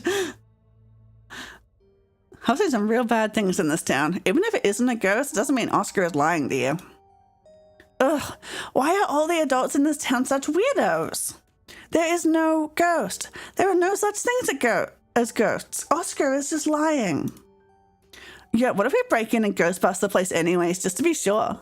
Oh my God, Zane, you can't ghostbust if there is no ghost. Also, Rosalina lives there. She can't break into her own house. There's no ghost that you know of. I bet we could figure out how to bust it if it's actually real. And if it isn't real, well, problem solved. You know, Rosalina, you could always stay over at my house until Stella goes past your place. We have a finished basement with a pull-out couch. Alexis is so nice to Rosalina. Yeah, look at them smiling at each other. That's so cute. Why are we talking about this like it's a thing? It's not a thing. There's no ghost. I don't care, and I can't believe I've wasted this much time trying to argue with children. Alexis and Rosalina totally have a friend. Like, they like each other, at least. I'm washing my hands of this and calling the cops. Feel free to leave before they show up. You hear that, Miles? We're leaving. I suggest the rest of you kids leave this empty mine before someone gets black lung, or gets crushed by rocks, or meets any one of the many terrible fates people tend to meet in abandoned mines. Kanika is interrupted by a pair of thunderous knocks. That wasn't me, I swear. Then what was it? Come on, Stella, didn't you have a whole list of perfectly natural explanations for scary mine noises? It's Tommy knockers for sure. I know this isn't why we came down here, but we've got to check it out. Stella! I know. But weird stuff's been happening around here the past few days. What if this is our chance to get an actual solid lead? The stakes couldn't be higher. Do you have no sense of self-preservation? I want you out of here, Stella. Oh, come on, Tabby. You can come along too. If you guys are going after Spooky, count me in. Nobody is going deeper into the mine. Nobody is staying in the mine. You're all leaving. Please listen to Tabitha before my heart gives out. It'll be fun, Neeks. It will not. And they're gone. Wait a second. Would 3 of you run off too? Are you kidding me? Unbelievable. Well, Kanika, maybe if you weren't still scared of the dark or whatever, you would have noticed them sneak off. I noticed them sneak off, and I've been zoning out the whole time we've been here. Ugh, they must have squeezed through that child-sized tunnel. Dang, I've always wondered where that goes. I've never been able to get these hips through there. Tabitha's got cake. Stella, stop sneaking into... Stella's got cake. Stella, please stop sneaking into my mines. Please, I am literally begging you. If only all the tunnels down here were wide enough for adults, we could have already been done with this little mess, but no, there does have to be remnants from a bygone era. Didn't you just talk about how child labor was the good old days a minute ago? I was trying to get you to leave my mine. Becca's head pops out from the tunnel's entrance. We are not about to let you come in here and ruin our good time. The mine is safe. I've been here a million times. Yeah, if Becca says we're safe, then we're totally safe. Whatever, come on you two. I know a cool spot this way. Okay, I think I know where that tunnel rejoins the rest of the mines. I'll go look for them. And I want each and every one of you to take note of the fact that I'm doing that. If those idiots get themselves lost and die, I am not letting their families sue me into the ground. Are those really your priorities right now? Yeah, do you have a problem with that? I want the rest of you out of my mine. Except for you, Tazzy, I'm not letting you out of my sight. Yeah, sure, I never could fit in that tunnel anyways. They have crossed a barrier that I cannot, so my time here is up. But only because Stella promised me a ghost hunt tomorrow. Oh, whatever, I still have to do my dailies anyway, and the service down here sucks. I will happily escort these 2 knuckleheads out. Oh, look at the puppy dog eyes and Tabitha glaring. No, you are not about to weasel your way into this, Stella. Oh, come on, Tabby. I've been down here a ton. I can totally help out. Tabitha sighs. Ugh, there is no getting rid of you, is there? Fine. I won't waste my time arguing.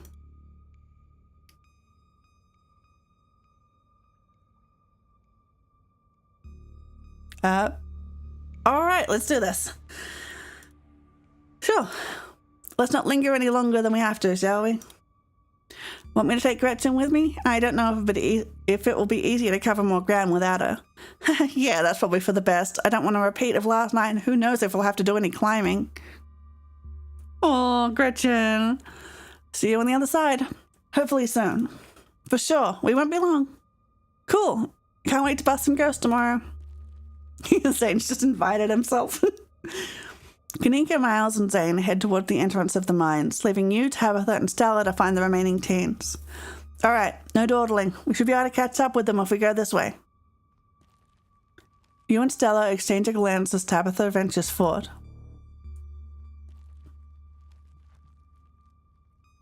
As the three of you move deeper into the mine, you hear echoes of conversation bounce across the walls.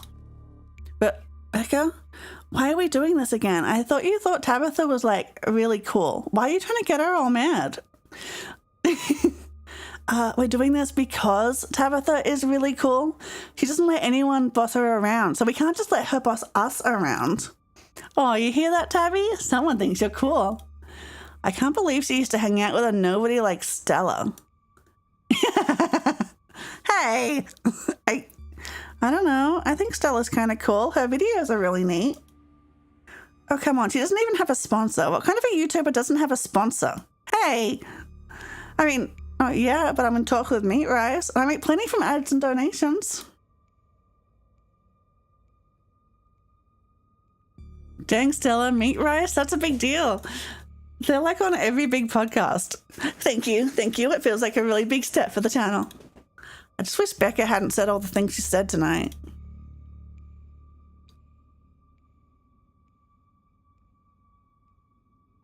She's just mean. It had nothing to do with you. You've seen how she's treated everyone tonight, except Tabitha. Yeah, I guess you're right. I'm surprised you don't have thicker skin about this, Stella.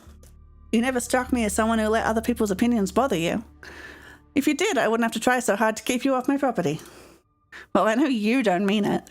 Agree to disagree. How does it feel to have a teen girl think you're cool, Tabitha? I feel nothing about it. The opinions of children don't interest me. I don't know, you kind of hesitated there. You're reading into things that aren't there, Stella. Just because your livelihood revolves around what people think of you doesn't mean that I care what people think of me. Congratulations on your sponsor, though. Oh, that's so cute. Oh, man, I wish I were gossiping about me. Gosh, I'm not so sure about that. I know they're just teens, but some of that stuff stung. Another knock closer interrupts your thoughts, followed by another. Is it just me, or is that knocking coming from the same direction as those kids? It's not just you. Okay, that knocking is starting to freak me out. Calm down, Rosalina. It's just mind sounds. Did you guys see that? No, it was just a shadow. There's no reason to get freaked out. I saw it. Shut up. There's nothing down here. Stop trying to scare me.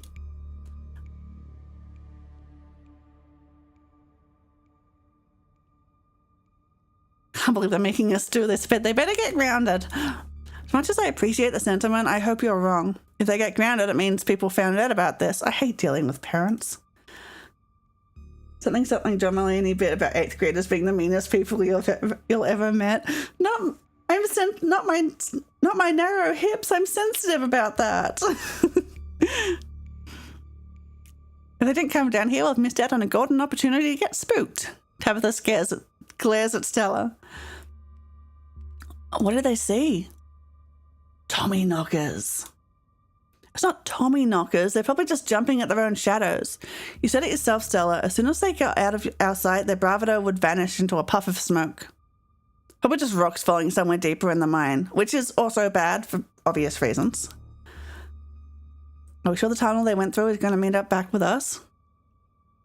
Yes, I'm familiar with all the old maps of this place. There should be a central chamber not too far from here, where everything joins back up. We're getting closer. Let's keep moving. Oh, that's too narrow. Oh, I could never go into a cave like that. I've watched the cave YouTube videos. As you progress deeper into the mine, the knocking grows more frequent. It's still distant, but it's much louder than before. The tunnel ends abruptly in front of you. A century-old ladder is the only way forward. In the darkness beyond, you can still hear the echoes of terrified teens, their panicked arguing bouncing down the pitch-black corridors. And here we are. The tunnel they crawled through passes through the chamber below, and it shouldn't be hard to find them once we get down there. I've never been this far in. Congratulations, Stella. You got what you wanted. Tabitha crawls up to the ladder and disappears over its edge. All right, let's do this. Stella hoists herself over the edge and begins to climb down. Follow them down into the pit.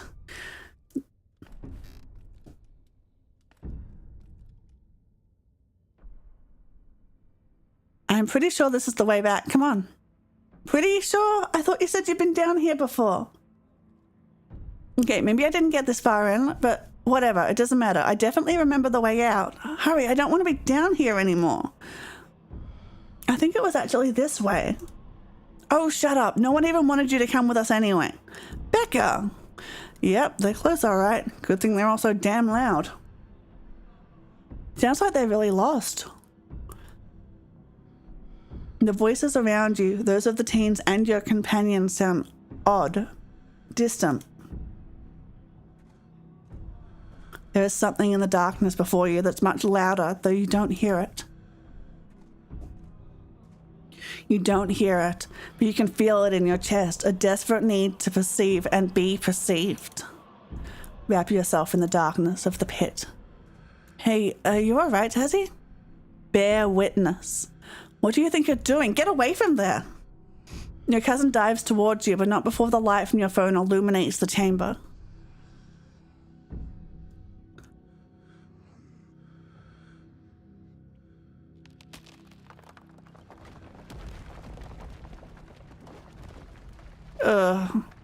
Not the children. Tazzy, are you all right? Oh, thank God you're alive. It looked like you had a seizure or something, and then you and Tabby just conked out. I'm fine. Eldritch symbol. You can barely open your eyes. You're not fine. Neither of you move a muscle. I don't want you straining yourselves while you're still recovering from whatever that was. I'm going to get you both some help. I'll be back soon, I promise. Don't die on me, all right? Oh, the tears. You fade back out of consciousness as your companion clambers out of the pit, intent on your rescue. You raise up on your elbows, head still swimming from the visions, your surroundings coming back into focus. Your head throbs as the knocking continues, now magnitudes more intense than ever. Through it, you once again hear the panicked voices of bickering teenagers echoing down the stone corridors. Becca, you're just getting us more lost. It's this way. If you're so sure, then why don't you just leave? I can't believe I let Alexis talk me into inviting you in the first place. Becca, I'm just trying to help. I said go. Okay, I will. Alexis, you don't have to go with her. You know that, right? Pick a side, Alexis. I'm sure Becca knows where we're going. She wouldn't just lie. Sorry, Rosalina. The increasingly desperate voices of the teens are drowned out by the thunderous knocking. You can practically feel the ground shake beneath you. You can almost see the walls vibrate with the intensity of the hellish sound. God, that knocking is not helping my headache. What the hell just happened?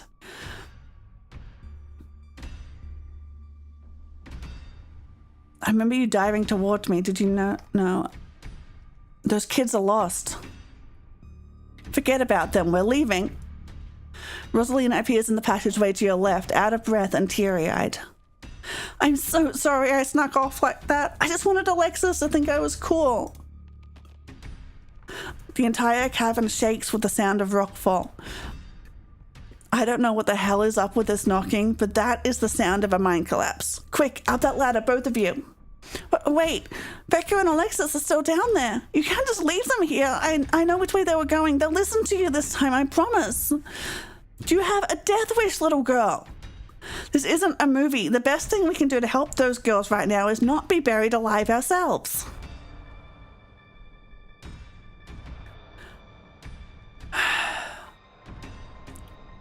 Okay, we're going after Becca and Alexis. No man left behind. Go back to save Becca and Alexis. Okay, let's do this.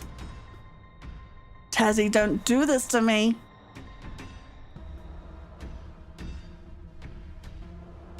They're kids, Tabitha. I'm not going to leave them down here.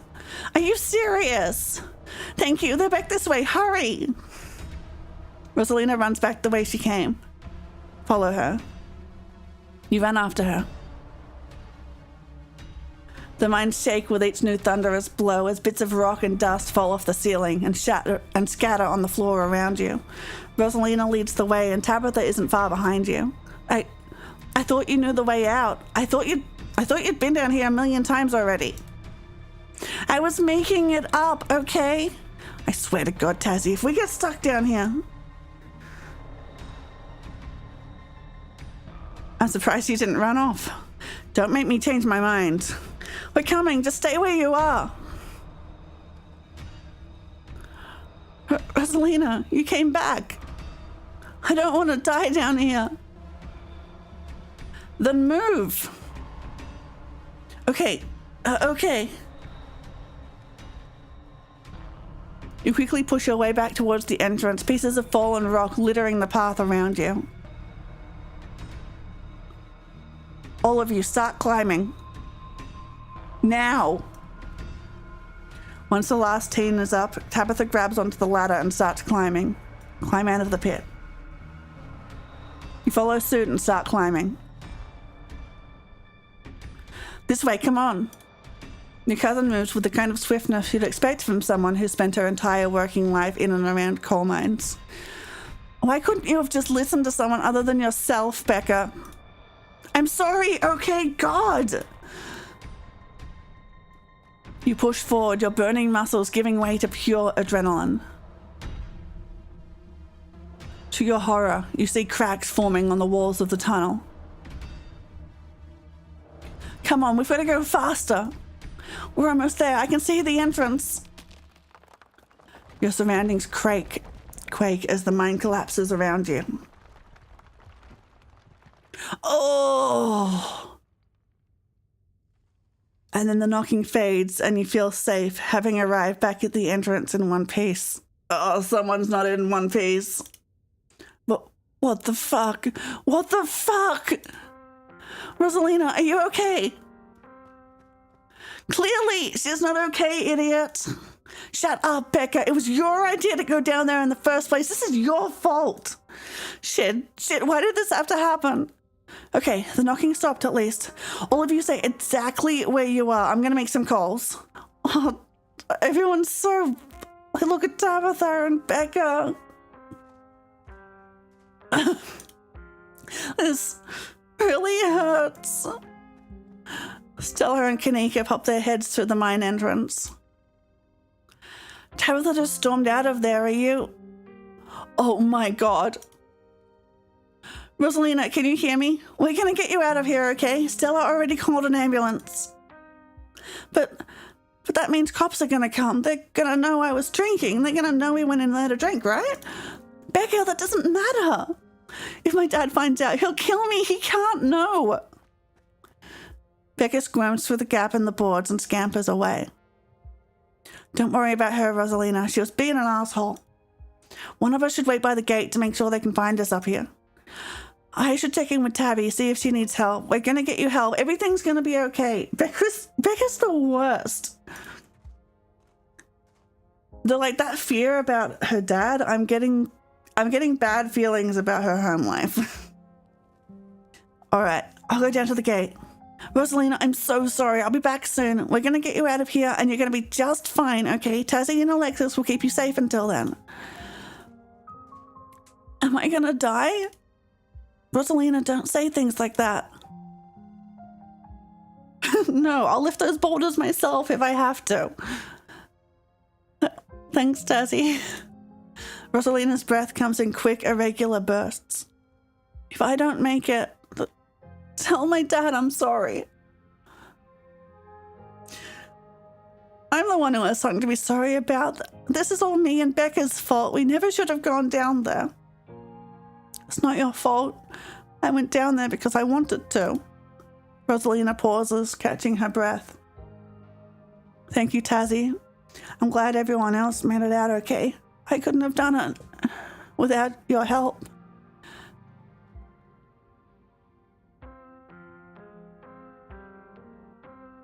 I'm sorry I couldn't do more. This is so much different. If I didn't stick with Becca once we started getting lost, none of this would have happened.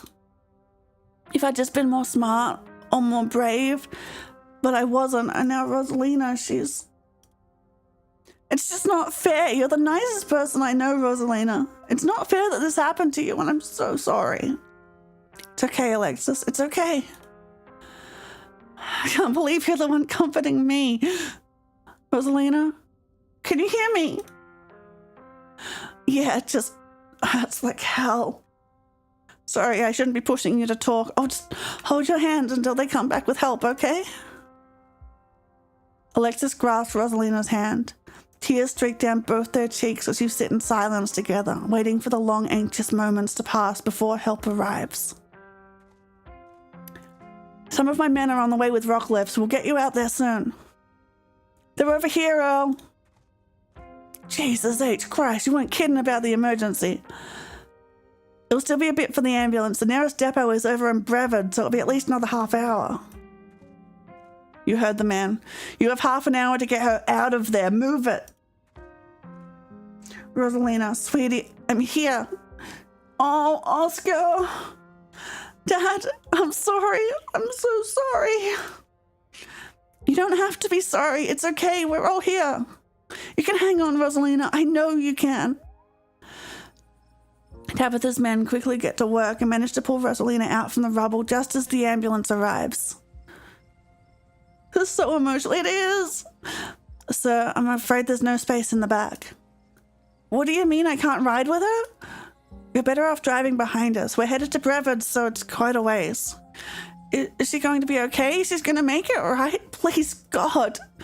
Yes, sir, I promise you, we're going to do everything we can to keep her stable. Her vitals are looking good. Rosalina, my poor baby. I'll be there as fast as I can, okay? I promise you won't be alone. I love you, Dad. The paramedics load Rosalina into the back of the ambulance and drive off. Oscar approaches you off to the side as the police talk to Tabitha and her men. What the hell happened in there?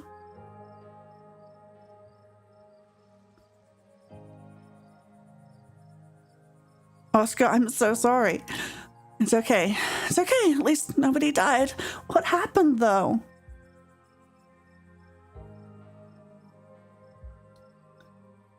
We did just teens being teens. We did our best to get them out of there. No, this was no teenager's fault. It's a parent's job to make sure their kids don't deliberately put themselves in these situations. Rosalina was mad at me, and instead of fixing the thing that was driving her away, I just ignored it. This is my fault. Oscar, I'm the parent here. I'm sure she thinks I'm making things up about our house being haunted, but I've seen things that I can't explain, and it's only gotten worse over time. She told us about it down in the mine. For what it's worth, I believe you. No comment, but after tonight, I don't know. Once you're back from the hospital, we can check it out for you. Thanks, Stella. That means a lot. I gotta go. Mr. Gutierrez, is it okay if I come too? I want to be there for her. Of course, Alexis. It'd be good for her to see a friendly face. The two of them head over to Oscar's car and drive off.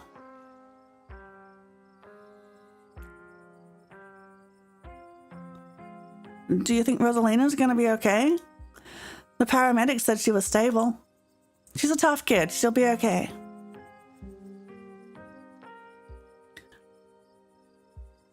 I think I hallucinated down there. As soon as I saw that carving, I saw weird flashes. And when I came to, I could have sworn I saw shadows in the corners of the chamber. What if it was some sort of vision? Well, no, Tassie's probably right. Autosuggestion is a thing. I don't know, Neeks. You weren't down there. Tassie and Taffy had like simultaneous seizures next to a creepy stone carving. It was like something out of a movie. Just because they passed out or had seizures doesn't mean it wasn't autosuggestion. What happens now? What happens now? We go home. Hi, Tabby. Now hold up a minute, Miss Scarlet. Mind if we have a quick word with your cousin, miss? In private. Oh no, the cops. Okay, fine, just make it quick and don't you dare try to pull anything on her. She did nothing wrong here. Ladies, I'm afraid that means you too. Don't you need to talk to us? We witnessed this too.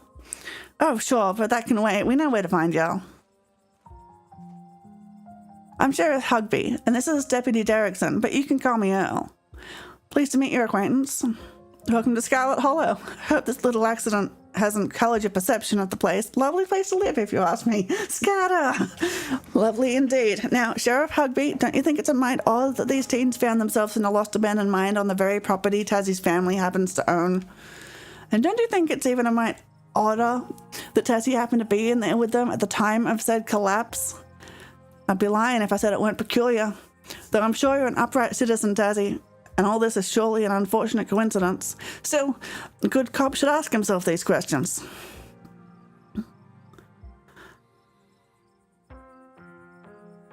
Yeah, we saw some teens sneak into an abandoned mine, so we went after them. We were just trying to do the right thing. Of course, very noble of you. Pardon our questions, just trying to gather all the facts, you see. Just being thorough. Our duty as officers of the law. Yeah, it's like, how was I going to cause a mine collapse with me inside it? Well, if there's nothing more you can tell us, I suppose we'll let you go on about your evening, but we may be in touch. Have a good one. Deputy Derrickson tips his hat to you. The two officers wander back towards the mine, Derrickson taking notes as they examine the scene.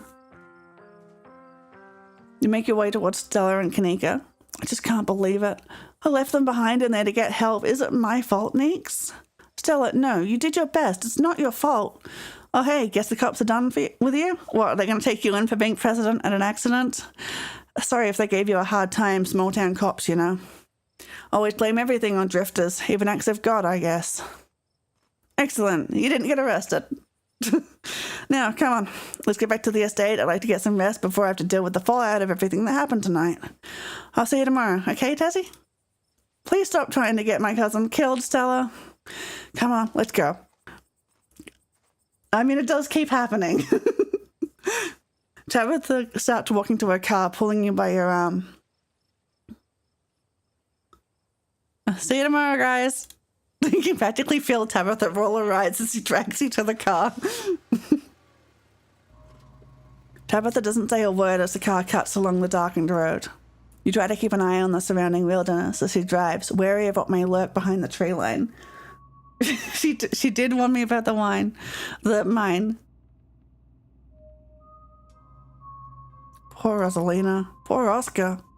He should have kept tighter reins on that girl. I never got into any trouble like this when I was a teen, and I have Pearl Ann to thank for it. Hated it at the time, but that strictness paid off. Ugh, what am I telling you this for? You can tell me stuff. I'd like to know more about you. And about Pearl Ann, for that matter. Maybe later this week. I don't have the energy to get into it right now, but I think I'd like that.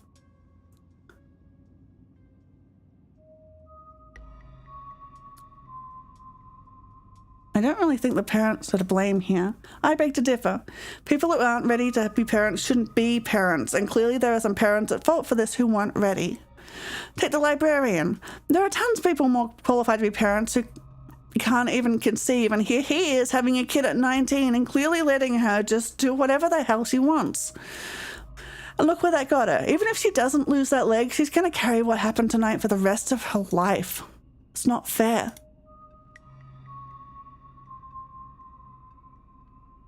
Yeah, you're right. It isn't fair. Tabitha goes quiet. Seems that's all you're going to get from her on this. I keep apologizing to her. I'm not going to stop. Sorry about today. Tabitha doesn't answer. Sorry for apologizing? Am I talking too much? Or at least you called. How are you holding up? Poorly, but I'd really rather we didn't get into it. You and Kanika really don't seem to get along. She pushes my buttons. Is there some kind of history there, or... No. Now quit talking. I need to focus on the road. I'm doing terribly, by the way, in case you wanted to know. Yeah, me too. I've got to focus on the road, though. Your eyes wander back to the tree line as you and Tabitha sink back into silence.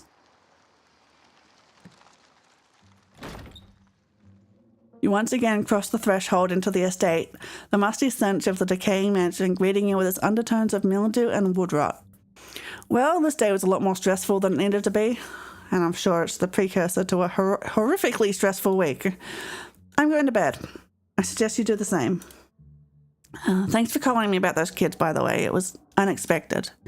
You should have waited for me. I'm too tired to argue. I'll see you in the morning. Tabitha turns and makes her way up the stairs, her posture defeated. Head up to your room and to turn in. You collapse in Tabitha's dusty guest bed, your head empty of thoughts.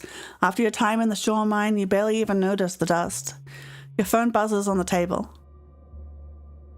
Y'all, these are those things, right? Kanika sends a picture of a pair of ditchlings by the side of the road. I saw them again too. Another picture, this time of them staring from a tree. WTF? These things are definitely not hairless monkeys or raccoons or whatever. I don't know what the hell they are. I guess there's more to them being here than the mine collapse. No way I'm sleeping tonight. You think about looking out the guest room window, but at this point you're too exhausted to leave your bed. The adrenaline from this evening is finally wearing off, replaced by a creeping exhaustion that threatens to overwhelm you. Your limbs feel heavy, your eyelids slipping down over your eyes, even if you stare down at the ominous pictures on your phone. If it weren't for the pit of dread bawling in your stomach, you would almost feel comfortable as you settle in between the covers, your tired bones sinking into the decrepit mattress. When you close your eyes, you see Rosalina's face, twisted with pain, staring up at you with tear-streaked cheeks. Trapped by powers beyond her control, terrified of what her now uncertain future would hold. Your eyes shoot back open, your heart pounding as the door to your room swings open. Just the cat. It's always just the cat. We didn't even do anything with Frou-Frou this time. It's nice to see another living being. Even one as unfriendly as Tabitha's cat, the comfort of her presence sets your mind at ease, and you finally slip into a deep sleep. Hi, Frou-Frou.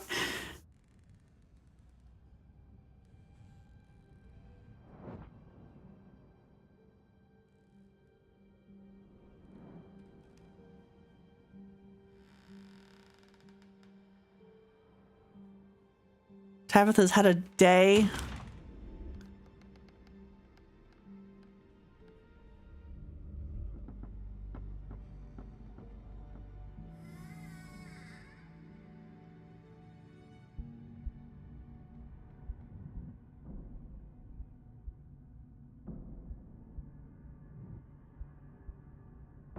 That's under the clinic, right? Where the next one is?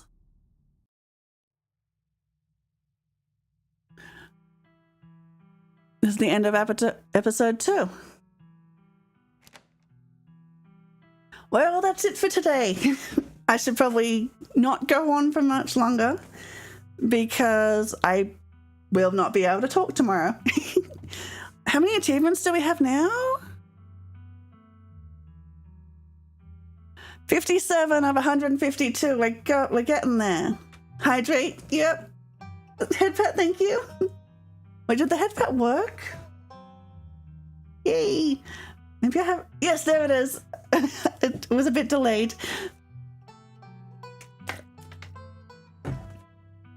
Okay, so let's find someone to... Okay, before we... Yeah, let's find someone to write into.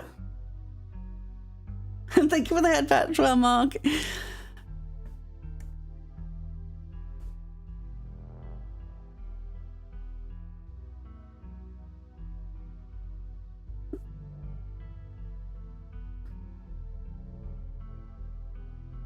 Let's write into Mossman. They're playing Beat Saber. So if you're being late to stream, no, it's fine. Bye, Pepsi. So yeah, chill out with some music. So yeah, thank you everyone for coming. What's next stream? Kingdom Hearts. You're just in time. Hi, Fiku. I'm sorry. I'm sorry. I'm ending just as you got here. I'm glad to see you though. Yeah, so next Thursday, this Thursday will be Kingdom Hearts 3. We'll finish the Pirates of the Caribbean level. Yeah, but food's not the same, right? Oh shit.